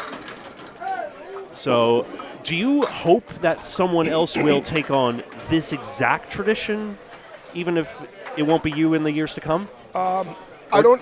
To be honest with you, I don't ever think about anything farther than what I'm doing right now. In other words, I didn't think about when I did the first one. I had no intentions of doing any more after that. That wasn't the plan. The plan was doing one, get national attention, and that was it. But what happened was the guy donated. I came back from ground zero, and a guy donated a mobile home and said, keep doing what you're doing. At that point, I decided I'd do each aircraft's route. So now I'm just focused on making sure I get to ground zero this year, along with the other 4 beverage carts. So the ones you see out there on lane 20 itself. Yeah, exactly. Harris 105 through 8, an exhibition match, Celebrity Pro-Am on Candlepin Bowling Network on YouTube. Paulie, great job you're doing. I appreciate it. Look at the great turnout. Look at the great crowd. Dozens. The business is encouraging. It's amazing. It really is. I mean, I can't be so more grateful for John here and all you guys that have Luke Humphrey, another strike. Oop, Humphrey 55 and plus 2 Second through 6. strike of the match. So you know the Humphreys yourself? How did this event come together essentially? Well, I was invited by Alex to a pizza event, and he mentioned me if I was going to have a fundraiser, and he said, I want to introduce you to John. And he brought John over, and John said, oh, I'd love to do something to get involved in. They said, don't worry, we'll take care of everything. And it was just amazing. It's just what people will do when they think you're focused on, something so special like this that brings people together. So I'm so grateful for these guys. And, I'm training now for this push, and I really haven't been able to focus on doing something like this. So this is incredible what they put together for me. You got a bowl now. Oh, I got to go again. Nice talking to you again. Okay, absolutely. You're an amazing man. Now go away. Make like a tree and leave. PaulysPush.com. Please follow the link there. You can rewatch the video we showed at the top of the program as well. Al Johnson back spares, 6 fill, 82 through 7, 92 and a ball through 8. Who is that guy? Wahlberg flirting with a strike almost. You were hit. What was it? I didn't see. I'm up right now. Okay. A one string. This is the second string of 2, a final string to come. Right after Paulie. Right. We'll talk to John Carter after Pauly. He's up next. Pauly has Uno. I'm going to try to talk to Dan Lockature also. All the celebrities get covered that way. What a great turn on here, Greg. This is encouraging. They can't all make the finals. We'll probably get our chances with some. Yep, that's true too. That's true too. All right, Greg, do some play-by-play. If you'd like. Pauly's got one pin at a time here. Let's see. Just outside. Come back here.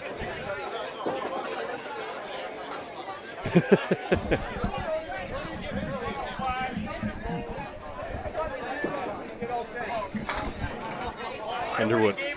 Brittany Underwood and Bruins alumnus. I'll talk to John Pauly Carter. one more time here. Go ahead. We'll talk to John Carter after you. Go ahead. Go ahead, Pauly. Hi. Paul and Paul. So, how do people get involved in this organization to help you out? What can they do? How do they contact you guys? They go to paulypush.com for information on that? Yes, there's a section on the page. If you go to paulypush.com/25 years, that brings you to a page where you can fill out your name and where you're located, and if you would like to be involved and push along the way or anything like that. All that information's on the website.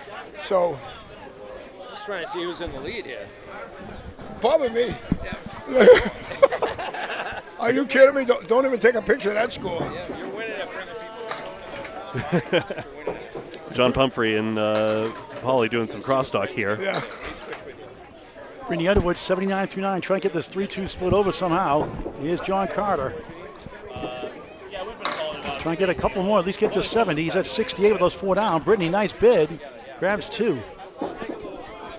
Carter, nice out. Head pin, gets 3, make it 4 for an 8. 72 string. Underwood a 9, 88 string. You want him? Yeah, we're going to talk to John Carter. Yeah. We'll catch you later on, Pauly. Thank you. I want to talk to you. Hey!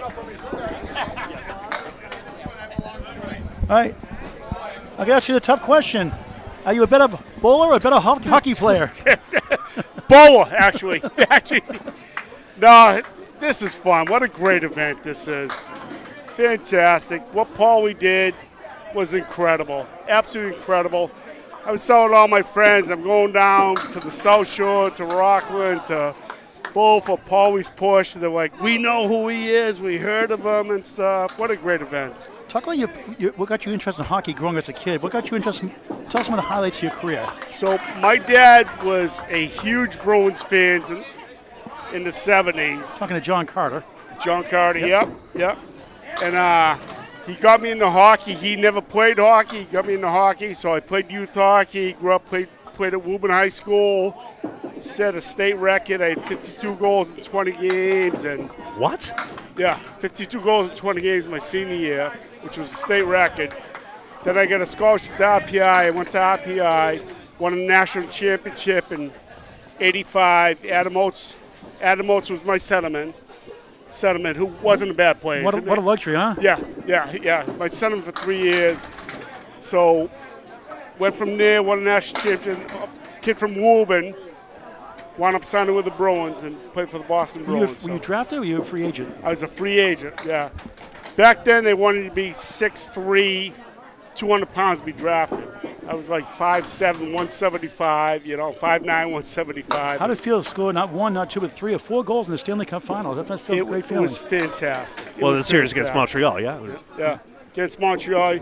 4 goals in 5 games in the playoff series. We beat them 4 games to 1. It was incredible. I mean, John Carter did score a goal in the Stanley Cup Final, but I don't think anyone remembers it. They don't, because we ran against Edmonton Oilers, who had won 4 Stanley Cups in a row. They were a dynasty. And we were down 3-0 in the close of the game, and I think I scored in the last 30 seconds or something like that. So maybe I should have been more of a Panthers fan than I was in that Stanley Cup Final series. You feel bad for McDavid, but it's also comeuppance for all those years. Harris a spare 4, 129 string, no surprise. Al Johnson the right, 92 in the ball through 8. And you weren't there for that, but they unplugged the lights. I'm sure of it. This was sabotage. Talking to former Boston Bruins player John Carter. So talk about this San Jose Sharks experience. What was that like? It was fantastic. So they have cool uniforms too. The greatest uniforms in the league ever. So I went from 2 Stanley Cup Finals to the third worst team in NHL history. Because back then they were an expansion team, but they didn't have an expansion draft back then. So they just took all the players nobody wanted. We had 68 losses, I think, 1 year. Third worst team in history. So we went 2 Cup Finals to there. It was an eye-opener. But the weather was nice. We had great uniforms. Was the locker room atmosphere okay amid it all? It was tough. It was tough. That was the longest hockey season of my life. Al Johnson, lemon drop, $5 for Candlepins for Cancer. He's coming right over. There you go. Five Al on the spare. That's our inside joke for the 4-pin or 6-pin. He owes $4 more. That's $5. That's robbery. $1. 5 and a spare, a strike on the lemon drop. Second pin right. Second pin. I got it. Yeah. He owes us $4. So maybe a little bit of jealousy that Vegas Golden Knights got showered with all the greats and made the Stanley Cup Final. Incredible. That was incredible, yeah. Even the Thrashers Blue Jackets Wild didn't get the Humphrey gets his first strike of the match. 2 in the last 3. 81 plus 2 through 8 off to the lane. 22 to our left. Look at him go. Al Johnson spare 1 a lemon drop. 93 through 8. 101 through 9. John Carter, if you had to do it over again, what would you do differently? Take up golf. Because I've had more concussions and injuries. I would have taken up golf. How many teeth did you lose? What's that? A lot. One's missing, the other replaced. I lost an eye playing, and that's it. But you know what? I had the greatest time. I had no regrets. I do regret that I didn't play in the modern era where they're making money. You know. But I had a ball. You having fun tonight? This is fantastic. This is great. When's the last time you bowled? Candlepin. What's that? When's the last time you bowled Candlepin? 30 years ago. Wow. So every year I do 10-pin at Bowl with the Bruin up in Walmart. It's a big event. Yeah. But this is the first time I bowled Candlepin in probably 30 years. This is real bowling anyway. So, any age. Yeah. But what a great night. This is awesome. Oh, look at this one. Pauly's push. This is awesome. Look at him go, celebrating. And there's a shot there. Yeah, 6 pins excellently taken now. Is that a 10 or a spare? Spare. I don't have the heart. 49 in the ball for 9. Good for him. All right, John. What a great night. Thank you very much for taking time out with us. Give me anytime. John, appreciate it. Guys, absolute pleasure. Thank you very NHL much. player at the Bruins 7 years, a couple of years at the San Jose Sharks on Candlepin Bowling Network. Pauly pushing 7. Not a cart. 56 through 9. Now give him a high 5 with a 110 string of the 9 box. If he said it's harder doing this, now you know how tough our game of Candlepin is. Wrong side, but gets one more. Trying to get a 10, get to 66. He's 67 years young. Great attitude. What a job he's done. Don't flash your camera on the approach. 866 finish. Not bad for 30 years of Candlepin. With 30 years of Candlepin. Never too late to join. Seniors, adults, young kids also. See, I can do impressions too. Yo, Fitz. Anyway, Brian Feast with a great conversion there. It's the shirt. He bought a Council Cancer shirt. That's why. 117. Back-to-back spares. Had 2 strikes early in the string. 4 strikes in these lanes alone. I'm going to get us set for the finals here, even though we have that buffer time. Great to see you folks. Unusual broadcast here, kind of like when we did the Candlepins for Cancer Hall of Fame gala as well. Yes, that was fun too. A lot of running around trying to keep up with the Joneses. And boy, what a delight it is. And thank you to Paulie Veneto and the Pumphreys for bringing us all here. 1 string final coming up next. Fitzy on the deck circle. We're switching over now, right? Yeah, we got it over. We're switched. Yep. John Zappi's on it for a 10, 72 through 7. Fitzy trying to give him a pump fist. Feast denied by the 7 for a 9. What a string, 132. Hey, Brian. We'll talk to Brian Feast here. Get him in the middle of us if we can. Over here, Brian, if you could in the middle. Thank you. So, what'd you get the first string, by the way? 126. And 132. See, if you would have Candlepins Cancer shirt months ago, years ago, you may be in the Hall of Fame. Oh, it's great. It's great. I should have done that. It's a great turnout here. A lot of good bowling. Get to talk to some celebrities, too? Yeah. A lot of memories for that, huh? Yeah. Definitely. How are you enjoying the folks down there? Oh, it's a lot of fun. So is there room you're going to bowl regular Friday nights Pro League next year? Absolutely not. Why not? Why not? I'm getting a little too old. Well, you're bowling well, but... Yeah, bowling well and some knee issues over time, so it's just... Tell me about it. Yeah. From I know. I heard about your knee. From this, or do you think it's... It's definitely from this. All right. Yeah. Fitzy's 3 teammates all on mark. Can he keep the chain going, or will he curse them? Dan Lacouture, setback leave. Fitzy 3. Celebrity Pro-Am tournament on Candlepin Bowling. Never Greg Gouillart, Paul Grant, Brian Feast. Oh, wow, what a shot for a spare. You could say he shoots, he scores. And it's apparently a hat trick if you ask Fitzy. I get it. Take a look here. Wrong pen cam, obviously, but oh, nice kick. Ivan to the 4-7. And why is it that Corey Smith from Canada, and nice shot. Celebrates the 10, 60 through 7, 3 box to go. 1 string playoff to follow next on Candlepin Bowling Network. And Dan Lacouture just showed you how to play the shot perfectly. I mean, obviously, NHL vet knows his angles, but I mean, that's how you play the setback. Play 1 into 2, I think, anyway. I mean, Brian, do you have a name for that 4-5-7 plank in front that just never goes? Oh, God, no. That's the ones you hope you don't look at. That's exactly the way I look at it. 80 string for Dan Lacouture. We're going to talk to Dan now. Thank you, Brian, for stopping by. Sorry, it was brief. Buy more shirts.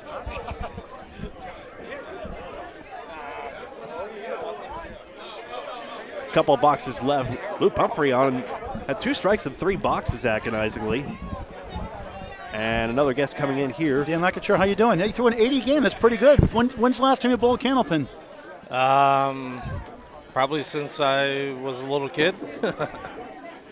What took you so long? To get invited to an event like this. Probably his day job, if I had to guess. Yeah, that too. Talk about your hockey career. What got you interested in hockey to begin with as a child? My dad was a long-time hockey coach. I had 2 older brothers, so it was basically impossible for me not to find my way onto the ice. Both my older brothers played, so I was just always at the rink, and it was just only a matter of time before the skates went on and I was on the ice. So you must have dominated in high school. Yeah, not to sound, I mean, no. I mean, it's a fact. Yeah, I mean, after my sophomore year, I had to leave when I came home from the U.S. Under-17 tournament after Christmas. My first game back, I had like 8 goals against Braintree, and that's how much the difference of the play was. And I just remember my 2 older brothers were on the bench, and I just remember turning to them being like, I got to get out of here. Just want to point out Gina Tempesta just got a spare 8 on that. Her first spare. Good for her. And a good count, too. Sorry, Dan. No, it's all Let's right. see if she gets this one here. Trying to get 2 in a row somehow. Bounces left, no go. Yeah. Maybe she got one more, though.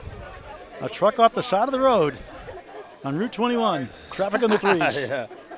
All right, Dan, talk about your rest of your career. Highlights of your career.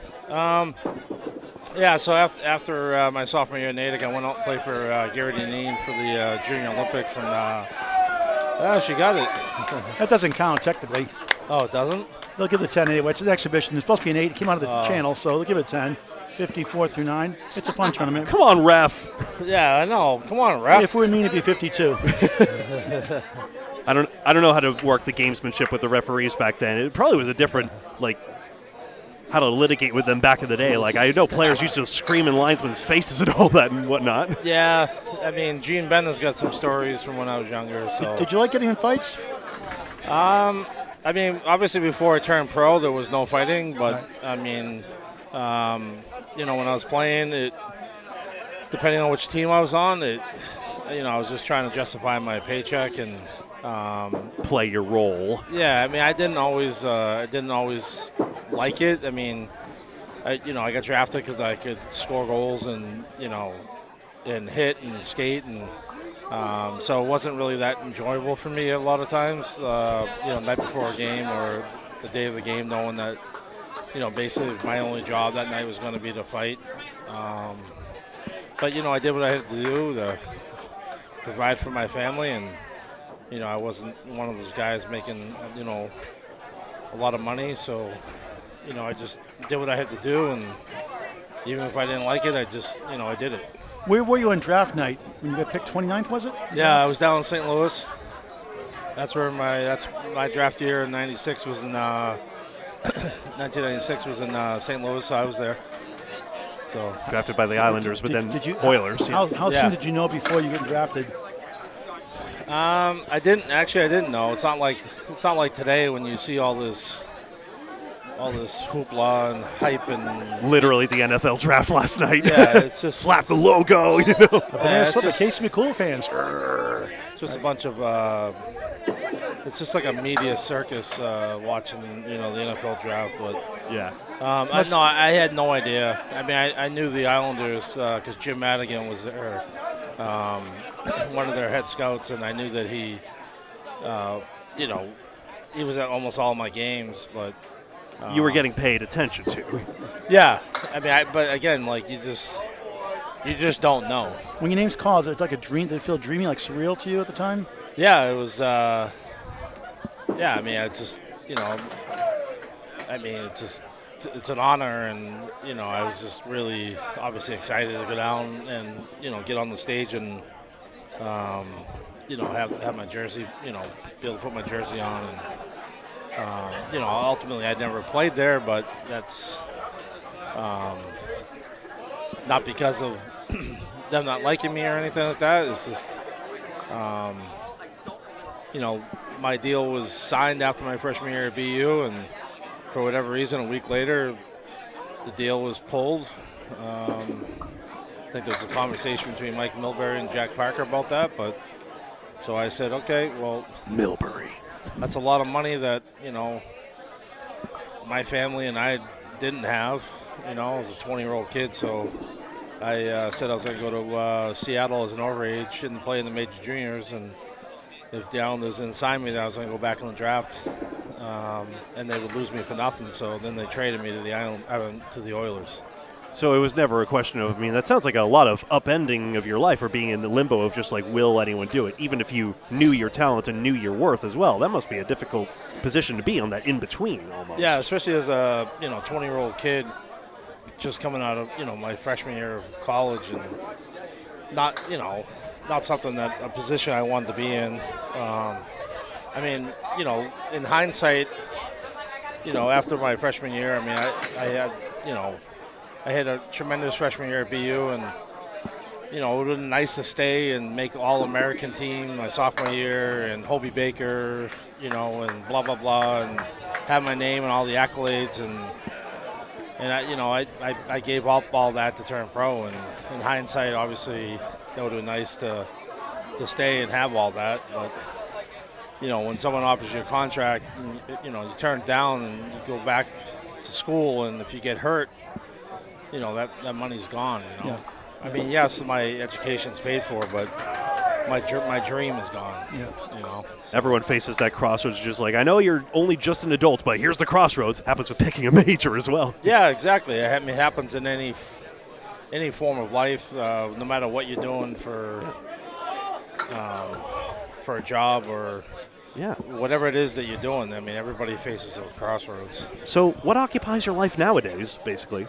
My kids. I have 2 kids. One's in college now. She's a freshman. My son's a freshman in high school. He's playing hockey? Oh, yeah. He's playing hockey. Is she playing hockey?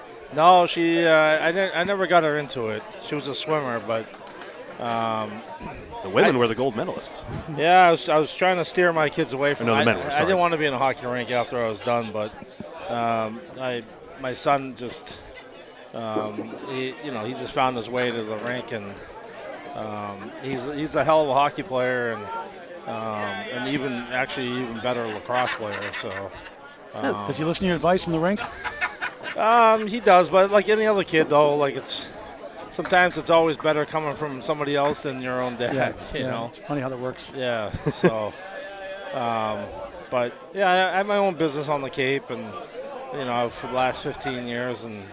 What are you doing, if you don't mind saying? I have a local house and roof washing business. It's kind of like a power washing business. Is there a website or a phone number they can call? Yeah, it's called ProWashCapeCod.com. Say it again? ProWashCapeCod.com. That's a good place to do it, huh? Yeah, it's the Cape, so many places need it. It's just so wet and, sandy and wind. Yeah, it's just like there's so much mold down there. So, and then people coming back to vacation homes and being like, "Oh, that accumulated a lot in the off season." Yeah, and then sometimes they'll have us come up to wherever their winter home is and have us, do their place there too. So Nick Fitzstevens ends with an 80 string. The qualifying rounds are over. We have 1 string roll coming up next. 2 teams for the rights to the bragging rights for the fine fundraising event. PaulysPush.com to donate to honor the hero victims of the flight crews of 911. Dan, nice talking to you. Yeah, you too. Continued success in your business. Thank you. Dan, thank you so much. Thanks for having me on. We're going to confer real quick on the finals logistics. I'll take that headset. Thank you. And we'll be right back in just a moment. I don't know it offhand. I'm sorry. I haven't been score checking this whole time. Okay. So I got to print out the scores for you. I can help add it now, but I haven't been tracking it. All right, stay tuned for our 1-round playoff next. 1 string on Candlepin Bowling Network from Webster Timberlane's Lucy's Pizza Bar, home of the delicious must-have chocolate chip cookie pizza. Back in just a moment.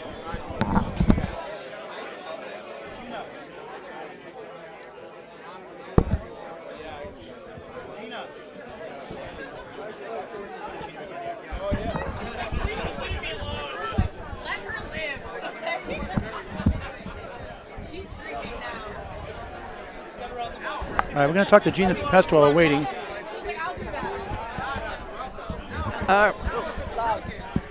Headphones are loud. All right, Gina, how you doing? When's the last time you bowled Candlepin?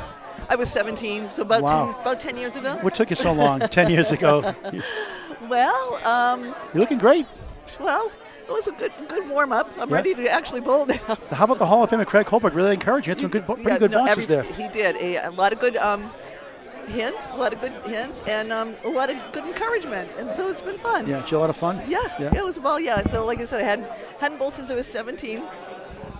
Grew up on the South Shore, in Pembroke. I grew up, and I moved out of the country, and then when I came back, I just never bowled. And then I married a man, and we moved to the North Shore, and they don't do candlepin up on the North Shore. Well, I did. I grew up in Salem, Mass. Oh, there's very few candlepins left. Yeah. So we did duck pin. And then the last time I bowled duck pin, I broke my arm. So it's been 10 years since I bowled. You won't break it in candlepin. No. Talk about WBZ, what you're doing there, specifically how they can watch it, tune in, listen to you. Sure. I do traffic on the threes, afternoon drive. So I start at 2. I go to 8 o'clock.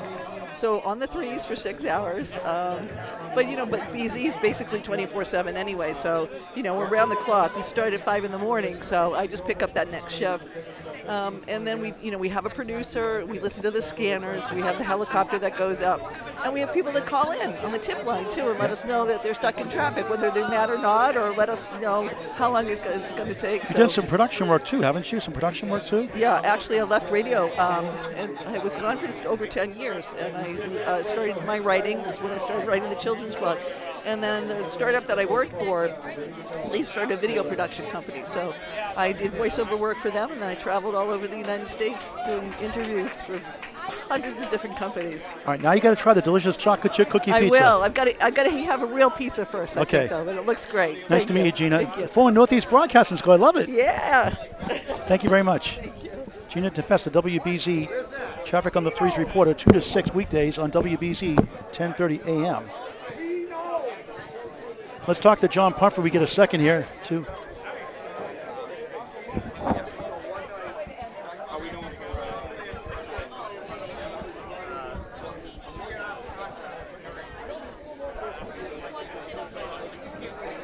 We'll talk to some more people here in just a moment.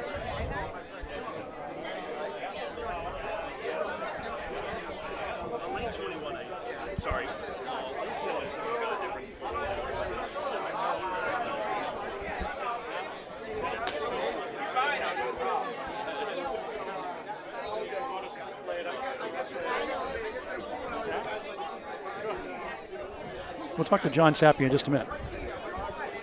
Waiting for the playoffs to start here. One string roll-off.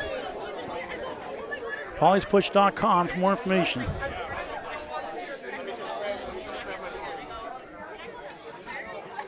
So we're going to talk to all the celebrities today that bowled.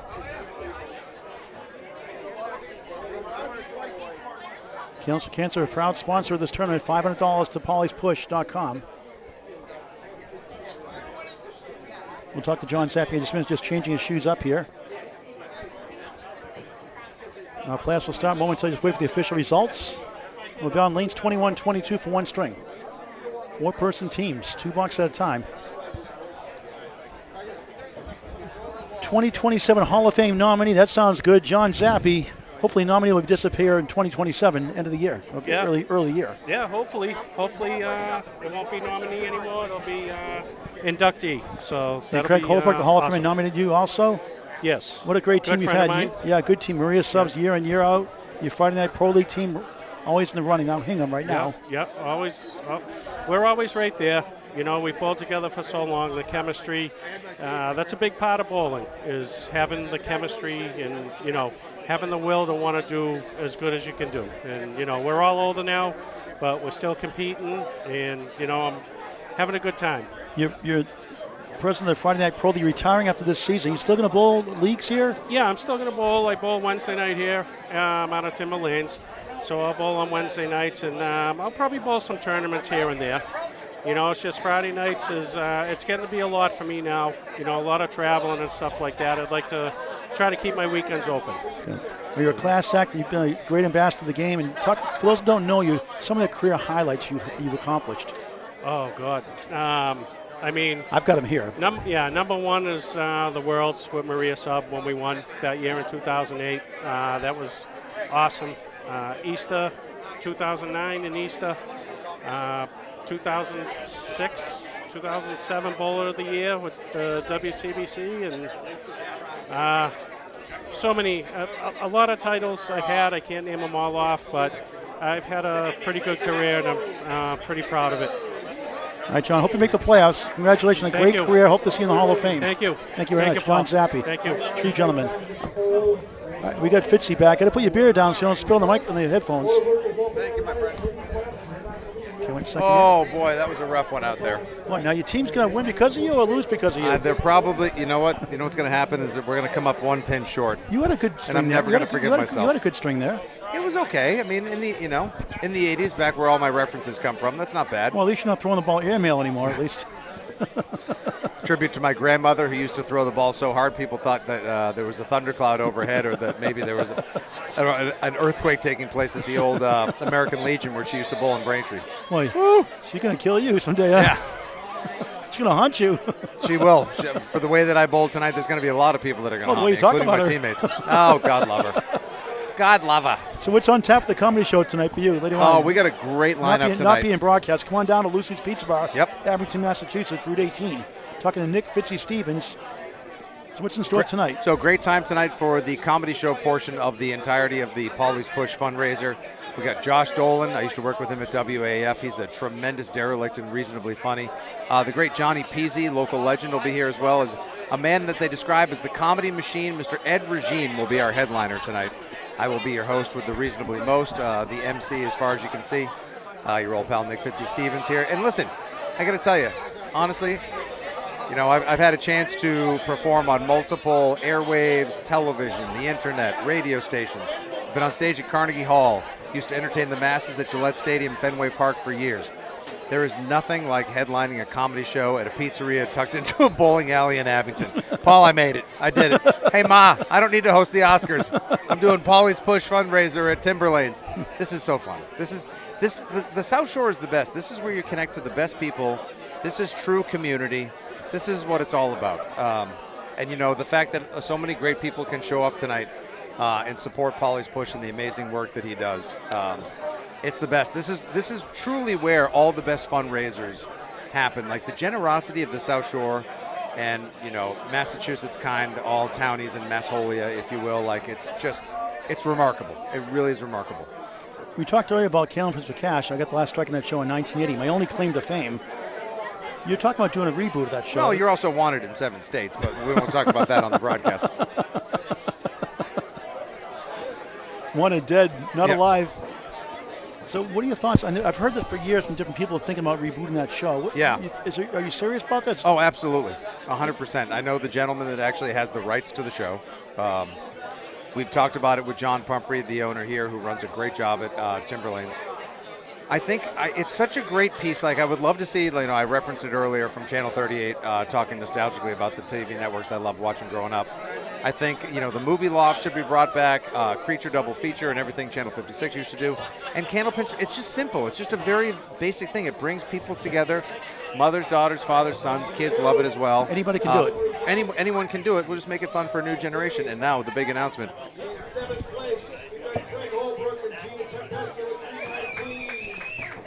Did I?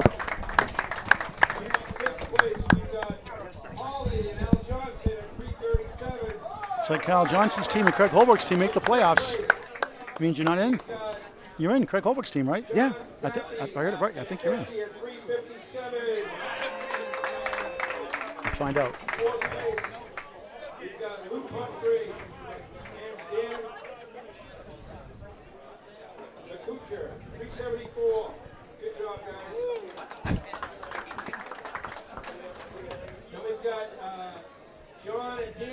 All right.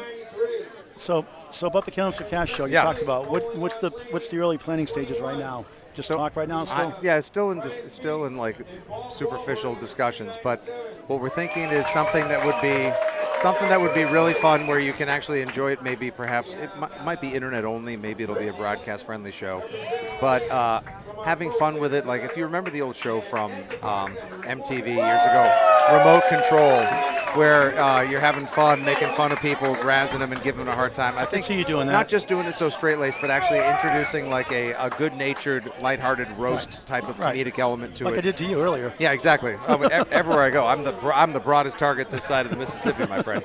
So just something, you know, and then you make it social media friendly as well, so that different elements of the show, different roles, different people that come on board can, you know, be taken away for Instagram, TikTok, and YouTube and Facebook videos as well. You know, and bring in some local celebrities like Bob Wahlberg, kind enough to join us here tonight as well. Right. I just think it would be great because like Candlepin Bowling has had a chance, like so many other things around here, to go away over the years, and it never has. It's just as strong as ever in Massachusetts, and I think people would absolutely love it. And like you said earlier, Paul, an all ages attraction and entertainment. Yeah, I think the hardest part is blending that. Not sure if the levels got jacked here. I wonder blending between like, you know, taking it seriously and leaning into the irony skid, and also, you know, being willing to take the piss out of people from time to time. Yeah. You know, just like getting that balance right. I guess maybe they're just describing comedy and just towing that line in a nutshell, I suppose. You don't want to necessarily call it like they did in dodgeball, where it's, on the Ocho per se, but at the same time, there was a self-seriousness back in the day to the way the Candlepins for Cash was held, which is fine because that was America pre-irony, and now I think we're almost a little too sarcastic and a little too quippy. But if you can find the balance and toe the line, I think it'll make it great. Kids would want to do it. Your parents would watch it for a different entertainment value. Like, think about this. The way that, like, Pixar movies hold up. Like, kids watch them for one reason, parents watch them for a different reason. And the good comedy should be able to span and traverse all ages as well. So I would love to try to introduce a little fun to it while still maintaining the spine and the soul of something that you bowled on that I watched while rifling down a box of Little Debbie's growing up. Make sure you get a 100% guaranteed contract this one, too. Oh, yeah, please. Please. No cut clause. No, I know, no cut clause. I think it would be fun, and you don't have to do it. It doesn't have to be big and flashy with it. Maybe some retro graphics, but like, where else can you go that you still have carpeted walls? I mean, you want to know exactly where ground zero for COVID. It was probably on the carpeted walls of Timberlake. Go to the Big 20, Route 1, Scarborough, Maine. Beautiful place there. Big 20, Scarborough, Maine. Route 1, I mean, really, just the fact that I can say carpeted walls unironically here is just that's all you need to know about Timberlanes. What a great spot! And have you had the pizza, Paul? Oh, it's awesome. Delicious. You tried the chocolate chip cookie pizza yet? Oh my God! You see, it's missing half of it over there. Is Who that do you think you? went? That was me. You're the victim? I am. I'll be enjoying that with the comedy show later. Cookie murder was the case that they gave me. All this stuff, you're still very young. 31, I believe? Mm-hmm. Even though, just at 21, yeah. But seriously. I'm going on 52. I'm actually much closer to AARP than I am NCAA. I know I don't look it. Thank you. On the radio for 30 years? No. 2019 EEI. Yeah, radio off and on for 20. I used to work at K-Rock in New York City, Howard Stern's old station, ESPN Radio, AAF, and WEI. So, if you want to kill a radio station, you hire me. I'm the station killer. Have you thought about writing a book at all? If I could write, if I knew how to read, I would. Yeah. Chat GGP, AI. Yeah. I'd probably use Chat GFY if you know what I'm talking about. Oh. And light dawns on Marble Gray. Everyone's milling about. I think we're about to get started. You make a good replacement. I was saying when you were bowling earlier, your antics lane. You make a good Weird Al Yankovic replacement. Listen, he was my idol growing up. Was he funny? I've always dared to be stupid. That's not a problem. UHF is one of my favorite movies. I recently just showed it to my kids. They loved it. So I went to a concert one time, and I have tickets to see him July 15th at the arena at Mohegan Sun. Really? I cannot wait. My 13-year-old loves him. And I love, of all the different things I've tried to foist upon him, like my love of Star Wars, old 80s cartoons, bowling, this, that. I think the thing that he has picked up on and loves the most is Weird Al. I went to a concert with my $2 nephew, Ryan. I call him my $2 nephew. He liked that movie Better Off Dead. $2, 2 years old. That's $2. That's the movie that made me want to go to film school. That's why I went to NYU. Sorry about your mom, Ricky. Sorry we blew your mom up. So they're doing a film crew. They said, would you like to sing a song to Weird Al? I said, sure. So I sang one of his songs from his album, part of the song, and then I did the Weird Al monologue for Fat. You ain't nothing. You ain't nothing. And he got on YouTube, actually. Do you have any idea what the street value of this mountain is? Lane, listen, I have been going to this high school for 7.5 years. I'm no dummy. The great Charles DeMar, ladies and gentlemen, portrayed by Curtis Armstrong, who also was, of course, as many know him, Booger in Revenge of the Nerds. Why do they call you Booger? I don't know. Back off, man. Back off. Boy, you moos sure can party. So you make the playoffs? All right. No, I don't believe I did, actually. Okay. Actually, I'm not sure who's bowling against Team Wahlberg in fastball. Who are they up against? I don't see my teammates. I think they left. Oh, there's one of them flipping me off in the corner. I guess we didn't make it. All right, so your comedy show here tonight, shortly after 7 o'clock or so. You can do a little bit of skit, too, right? A little bit of a skit? It's about 6:55. We'll probably get the comedy show rolling about 7:45 or so. And you can do a little mini skit in the beginning? I haven't figured it out yet. You got any material I can borrow? Just look in the mirror. All right. Who gives the go signal? Hey, you're a natural. I'm more improv. I'm not good at rehearsing things. I'm better off on the cuff. Yeah. I'd be good on what's your line? Whose line is it anyway? Whose line is it anyway? No, what's your line is probably also a good show. I used to yell that. I used to yell that at my friends on stage all the time at the Breakthrough. Yeah, whose line is it anyway? I think I'd do better at that one, off the cuff. You got that natural improvisational dynamic about you, Paul. You do a beer podcast too, correct? I do. Talk about that. At Pint Club Show. That's where I review beers. and all the beers we review, because Instagram Reels are promoted the most, as they are with TikTok as well and on social media, every beer is reviewed 90 seconds or less. So it's just kind of like the way Dave Portnoy does the pizza reviews. Yeah. One bite, everyone knows the rules. Yeah. 90 seconds or less, you get a real quick beer. And it's fun because we're living in the golden age of craft brewing, and I like to celebrate and support the local industries as well. So here we are on the South Shore, surrounded by some of the great ones like Widowmaker and Stellwagen, Untold, Vitamin C. Some good friends of mine as well that are doing amazing work to support local charities like this here at Pauly's Push. So I love it. One sip at a time, baby. One sip at a time. All right, let's go. Let's see who's the mystery team. Let's find out here. All right, so it is Bob Wahlberg and Brian Feast versus Brittany Underwood and there it is, Ed O'Brien. Oh, it's a 2-on-2 matchup. You're finally doing the announcements here, and I think we can. You folks are much better at filibustering than me, but I think we are finally going to have a bowling match, which. Oh, I thought it was going to be a 4-on-4, like an Anchorman Rumble, but it's just a 2-on-2, huh? Well, there's always we do like those team formats as well. Friday Night Pro League is probably our most viewed one as well. So. All right, I'm checking in on Draft Duel. Of course, some of you also you like to use the Fan Kings app. I got Bob and Brian at -135 to take it down over Britt and Ed. That means you wager 135 to get 100. So if you were doing the introduction, the new Candlepins for Cash, how would you start the show? How would you introduce it? Would you the announce of the show? Probably with some flashy graphics and some really cheesy music, followed by, boy, you put me on the spot with that one. Something along the lines of something family. I don't even remember. How did they start the old Candlepins for Cash? It was on Channel 7, WNAC or WHDH, whoever it was back then. I actually don't know the answer to that either. Channel 5, everyone knows that intro. Channel 7. It was on 5:30 to 6 for like 8-9 years. I don't know. It's times like this where I think, what would Gil Santos say? All righty. Here we go. Yay bowling? Okay. So is it 4-on-4 or 2-on-2? Oh, it's just 2-on-2. 2-on-2. Oh, it's just 2-on-2. Top Okay. two pairs. Standard 2x2 All right, formation. All right, so you got axed again. And they are underway. Wow. No punches pulled in this one. This is full Kumite. My God, I had no idea Paul was ready for the blood sport tonight. 7-6. Otherwise dumb. 7-6. Paul on play-by-play. I'm on color. Fitzy doing whatever he wants. Fitzy's on the unemployment line. According. Oh, Bob.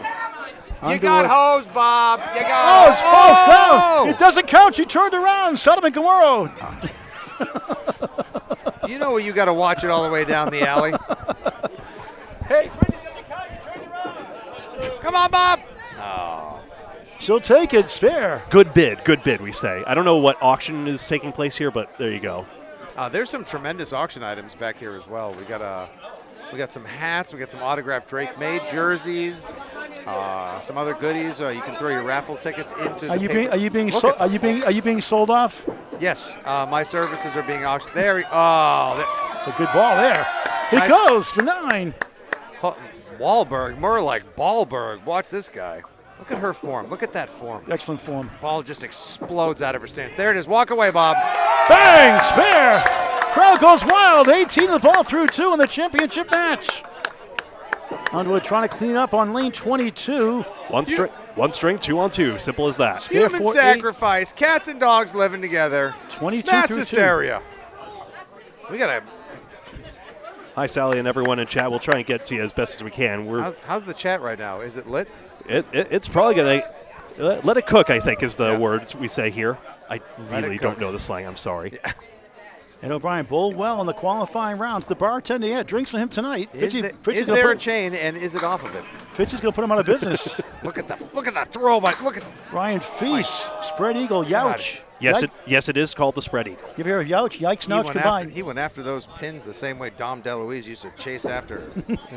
Our channel used to be called Spread Eagle Productions, but people got the wrong idea.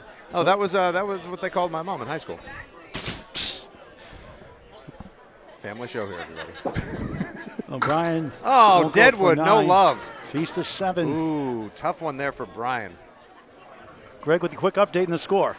You see it here on your screen. 6 pins up for Underwood and O'Brien, but remember, Bob's got a spare, so he'll be working on that in the next box. So really, it's more of a tie game, let's just say. Look at the graphic package on this. My God. Thank you.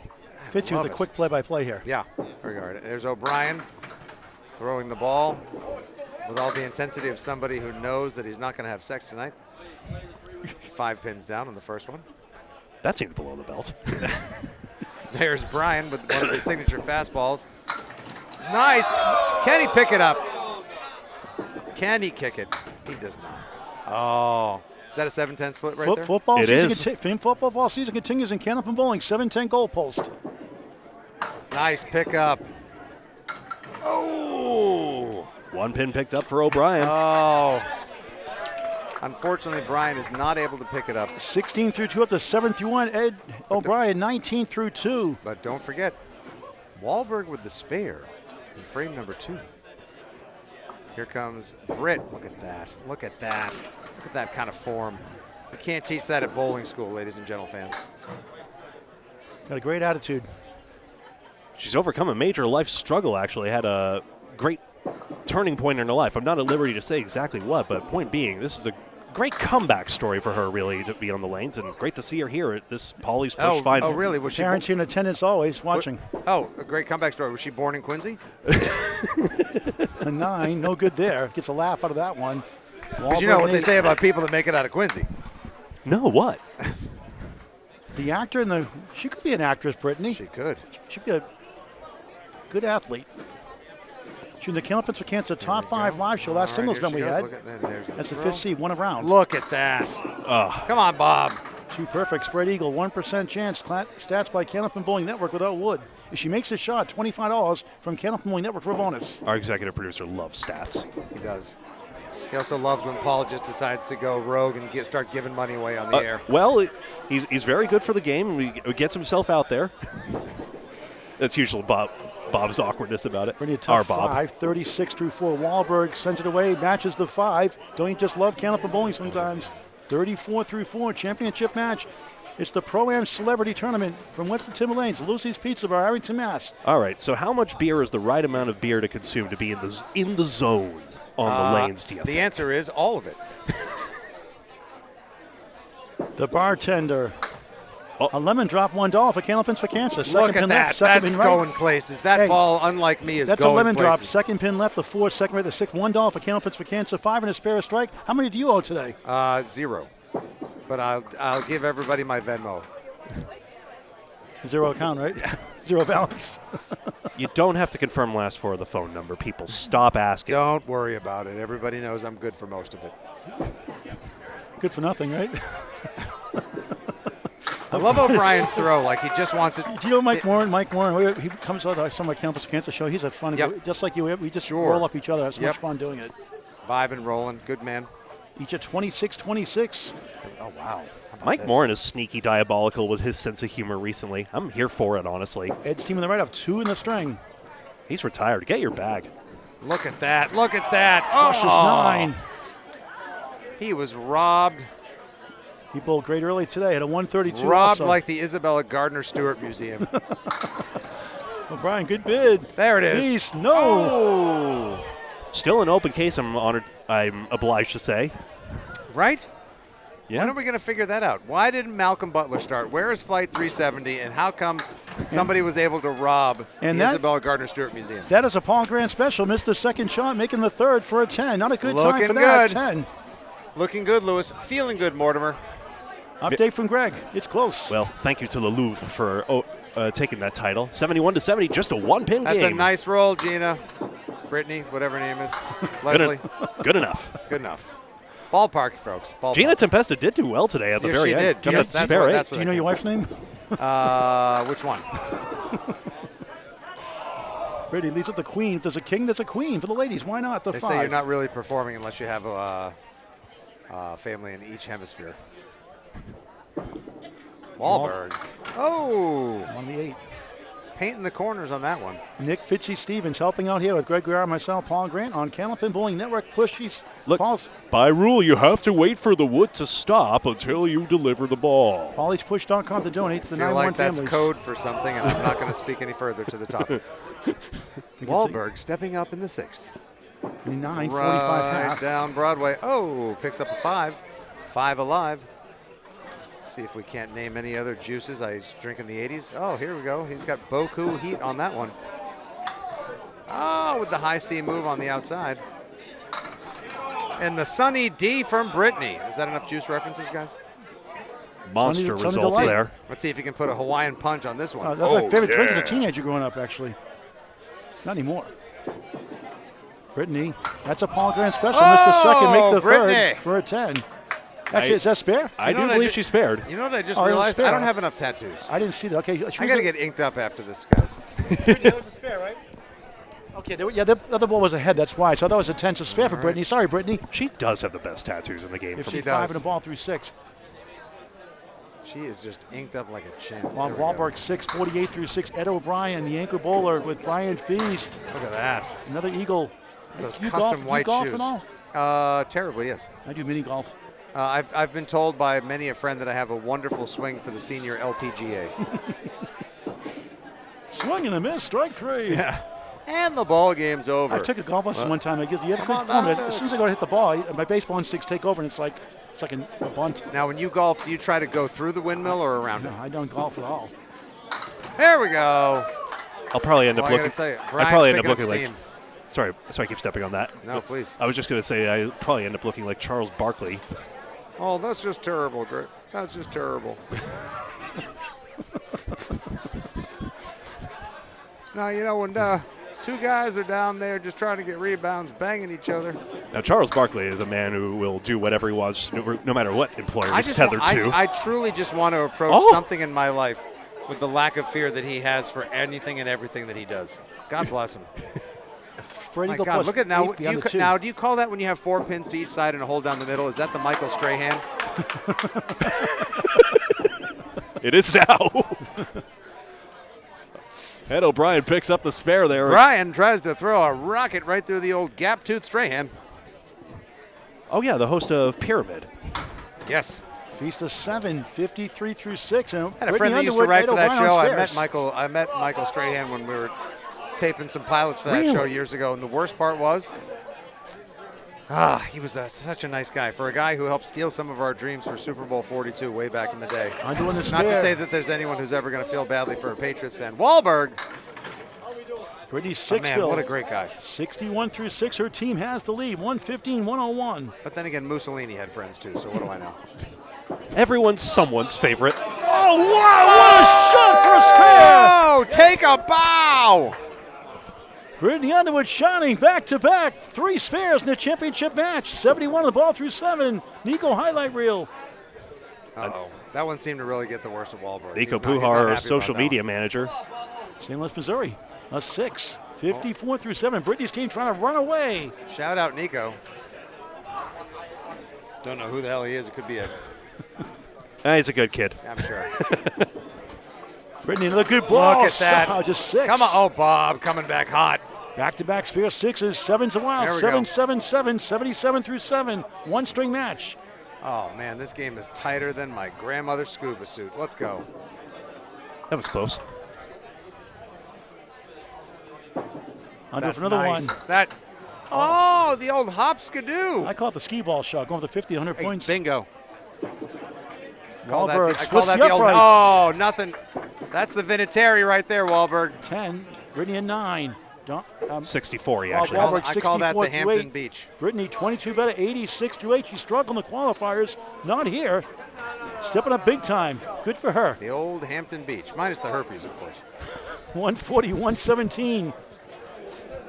Underwood O'Brien on the right, half the lead. O'Brien 54 in the ball, the only mark on the board. It's a junk ball spare. There we go. Come on. 7 fill, 1-3, 9 played hide and seek behind the 3. 61 through 6. Leads up to 30 for another one. Oh, yes! God. They both go back to back. 71 on the ball through 7. Any NBA Jams fans out there? He's on fire. Boom shakalaka. NHL hits. I played that video game. Players literally catch fire. Feast, what a try. He goes! Don't you just love Callipin bowling? 63 in a ball through 7, still alive. I have lived enough days to know I have never seen that done before in my life. I have also lived a very sad, mediocre existence. Still plenty of life ahead. Forget about the past. O'Brien feeling As it. Kylo Ren said, kill the 7. pass. Bury it if you have to. 1-3-6, 78 through 7. Your pass does not define you. Look at that. Feast Oh, pounds this the guy is- pocket, 6 right, 4-7 left, 7 box, 70 This through one 7. is coming down to the wire, ladies and gentle fans. O'Brien and Brittany have a comfortable lead right now. O'Brien trying to get another one. Not quite. Trying to spin it over for the mark. Not this time. Maybe the left tip of the wood would, just the tip of it. You just hit the ball off there and go into the 4-7, but maybe not. Just the tip, 10. just to see how it feels. Precisely. 8's a wild, 8-8-8, 88 through 8 late in this one-stream Pro-Am Celebrity Tournament on Candlepin Bowling Network. Free to subscribe on YouTube in high definition. And that's unlike Fitzy, you can subscribe for free. And that's really a basic of Candlepin bowling. You really have to know how to play the wood, and sometimes experimentation is really the only way you'll be able to gain that wisdom in the game of Candlepin bowling. The fact that that was said unironically on camera is a testament to your professionalism, sir. Thank you. 2-4, 6-10 for under where the team has a comfortable lead, 32. Looking good right now. Is it Greg Gouillart's Miracle Zone time yet? A miracle may be required. Wahlberg, good shot up the wall, not quite to the 10. Almost made a movie star spare. But he's trying to get a couple here. Same spot 3 times in a row, 6, 92 through 9. But those 2 big marks, along with her teammate Ed O'Brien. Comfortable lead. Wahlberg at 10.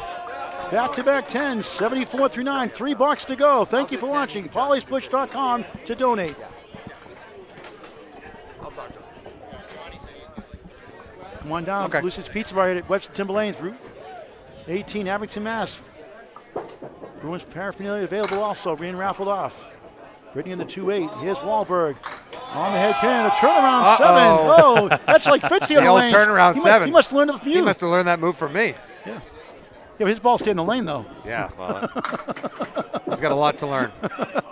Oh! Come on, Bob. He missed the object pin. The 2. The flowers are still standing. Look at that. Oh, she's got that. Brittany, Oreo cakes or Oreo cookie shuck in the middle. Cream left the wafers on the outside. Left the cream. 6. Back-to-back 6s. 98, 98 final string. Yeah, 25 pins looking pretty good for 83 for Bob Wahlberg. Not bad. Bob 83. Wahlberg. Is that a career high for him in the last 30 years or so? Well, I don't know. High. I don't know if we have time for a post-game interview, but we'll have to see. We'll try Maybe to we'll see. ask him off the camera. We'll have to ask John. Of O'Brien, course, right after the bowling. 8, 6, 10 right. Need about 30 minutes to just turn things around for the comedy show this evening. Look at that. 5 and the 7. Look Useless at piece that. of wood. No, I don't know. No wood, no luck. As they said in Super Bowl 51, it's going to be a hell of a story. Can they complete the comeback? O'Brien almost. Oh, the pins are rolling their way on that side.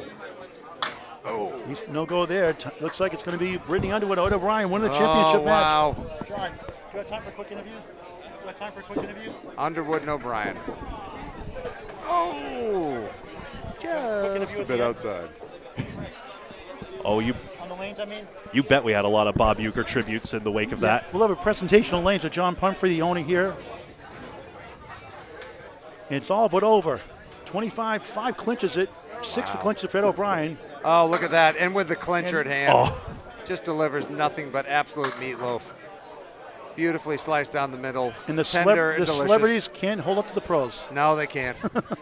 You know what I say all the guys time? did- You know you what I guys say, did great. Paul? Pros over throws. You did great today. You did great. You had a lot of fun doing it. You and I have a different definition of great, but that's okay.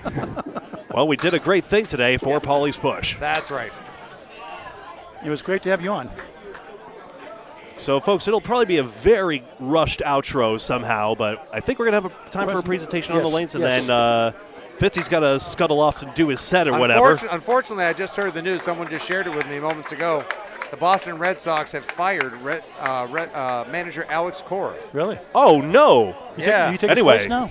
I guess I'm not sure who got promoted. It was the interim manager. It's definitely not me. Alex Cora fired as Red Sox manager. Injustice, just like my team not making the finals here at the Pauly's Push After Pro-Am. 17-run game today. I know, right. 106 Fred O'Brien, 95 for Brian Feast. What a bummer. Congratulations to everyone's a winner here tonight at the Celebrity Pro-Am Pauly's Push Bowling Invitational at Timberlanes, brought to you, of course, by beer, pizza, and the brilliant gentlemen here at the CBN. Guys, it's been an absolute pleasure. Pleasure Paul, to meet you. awesome meeting you. Great job. We would have Great you job. back if the schedule allowed, but you've probably got lots of opportunities in the future. Don't think I'm not going to be stalking you guys like a... You should subscribe. You should subscribe. It's free. Like, subscribe, and share, everybody. I'll be stalking you guys like Glenn Close and Michael Douglas and Fatal Attraction. Thank you. Good night. There will be no encore, Springfield. Cheers. And now to the and now here we go to the on-lane interview with of course, Paul and Bob Wahlberg. Oh, I had a blast. Yeah, really, really good time. You're the best movie star in the finals. The best movie star? Best movie star in the finals. Is that by default? Because I was there. How many of the celebrities were in the finals here? Yeah, I think I acquitted myself pretty well because I think the other team was a couple of professional bowlers. So I think we did okay. I think I did all right. I think I made John proud. You ready to join a league now? I think I might be. I'm going to talk to the wife. We're going to kick it around. Yeah, I think I'm ready. Well, waiting. Talk about your movie you just finished again real quick. So again, it's a true story about a little girl from Worcester, Massachusetts, who fell in a pool and fell into a coma, and her parents tried to get her cured by bringing her to Medjugorje, which is a very holy site where the Holy Mother visits every day. She sadly wasn't cured, but miracles started happening all around her.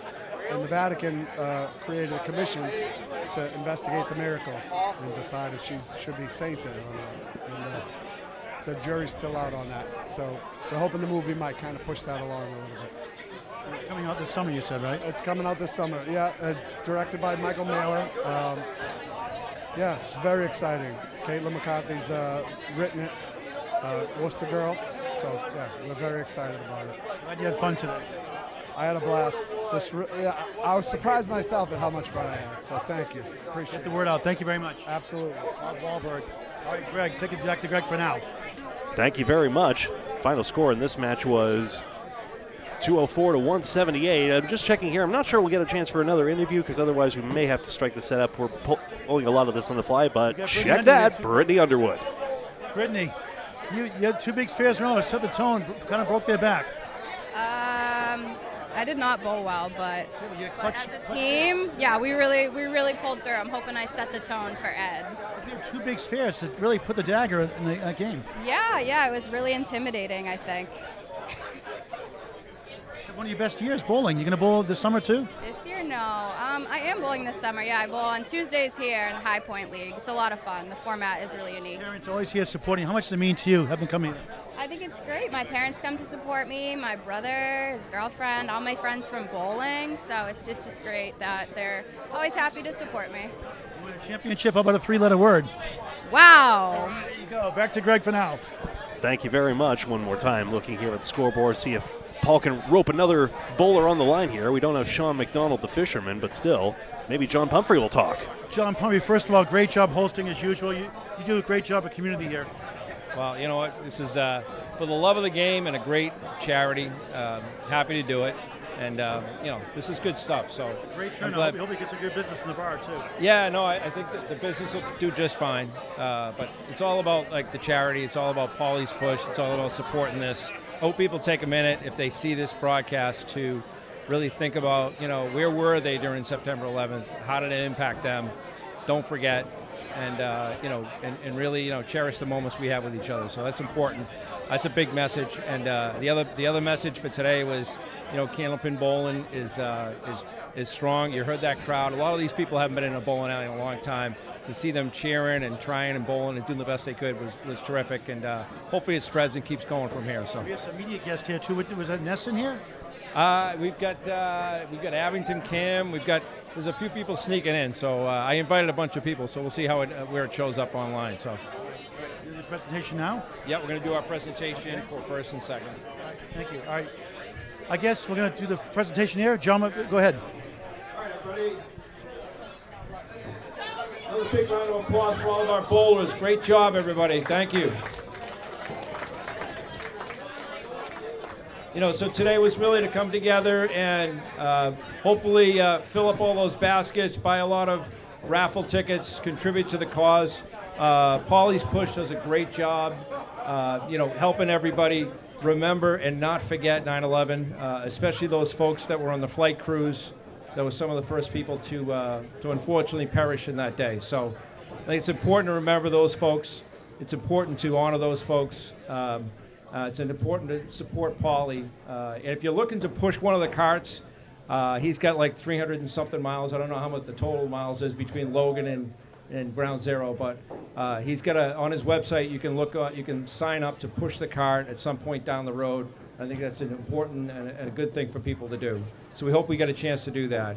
But to the matter at hand, folks, we got two teams that rolled off for a game here. It was a close match.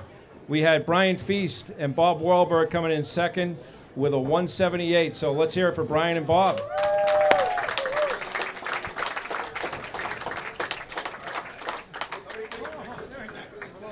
Look up from the camera too.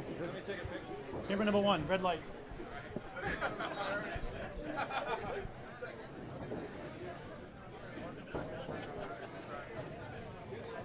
All right, guys, good job. Hey, Bob, you're a movie star now. Oh, hey! Always has been. Great job, Bob. Thanks again. We appreciate it. Absolutely. Hope to see you again. All right, folks. And now we have our winners. The team that came together at the last minute, which sometimes is the way it works out. Our very own professional women's bowler, Brittany Underwood. Come on up, Brittany. And our world-famous bartender, Ed O'Brien. Come on up, Ed. Brittany and Ed with a 204. Congratulations, guys. You won the Pauly's Push Celebrity Pro-Am Tournament. First place team. A couple pictures. There you go, guys. Luxury broadcast on Canopy Bowling Network on YouTube. It's free to subscribe. Canopy Bowling Network on YouTube in high definition. Subscribe free to watch every broadcast. All right, folks. That's it for our bowling presentation, but stick around. We've got a great comedy show that's coming in. You get about 15 to 30 minutes to kind of like get some refreshments, find a seat, get comfortable, maybe get a little bit of food. And we got to turn this place over a little bit out front here. We might need a little bit of help out back here as we get going to move this into a comedy show. So stick around. We got more to come. Thanks, everyone. Thanks. I want to say a couple of things. Thanks to Greg on the microphone over here. Congratulations, Greg. Good job. Big round. Thank you to Paul Grant. Thank you to Candlepin Bowling Network. Thank you to the Candlepins for Cancer. Thank you to the Dede family, who right off the rip, as soon as I called John, he donated $1,000 to Pauly's Push. And all the other groups that donated. We had Ron's Ice Cream sponsored our shirts. We had Sunnyside got involved with us. Candlepin Bowling Network. The NBA and the CBA got involved with supporting it. So a big thing to make this event come off. So we appreciate it. And also thank you to Alex Bezanson. And last but not least, hey, thanks, Alex. The Hug Foundation. Alex, hang it. Put your hand up, Alex. There he is. Thank you, Alex. Alex contributed all these prizes with the Hug Foundation, so you guys got some great raffle prizes. And thank you to Pauly.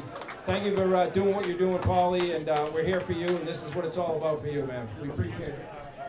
Thank you. Oh, Candlepins for Cancer gave $500 to Pauly's Push as well. All right. All right. Thanks, everyone. We'll see you in about 15 to 30 minutes. Thank you for watching this special presentation. Greg wraps it up. Indeed. Thank you on behalf of all of us here. This has been a presentation of Pauly's Push. Please go to paulyspush.com to support one last push from him in honor of the fallen flight crews of that tragic September 11th. We appreciate you watching, and until next time, so long.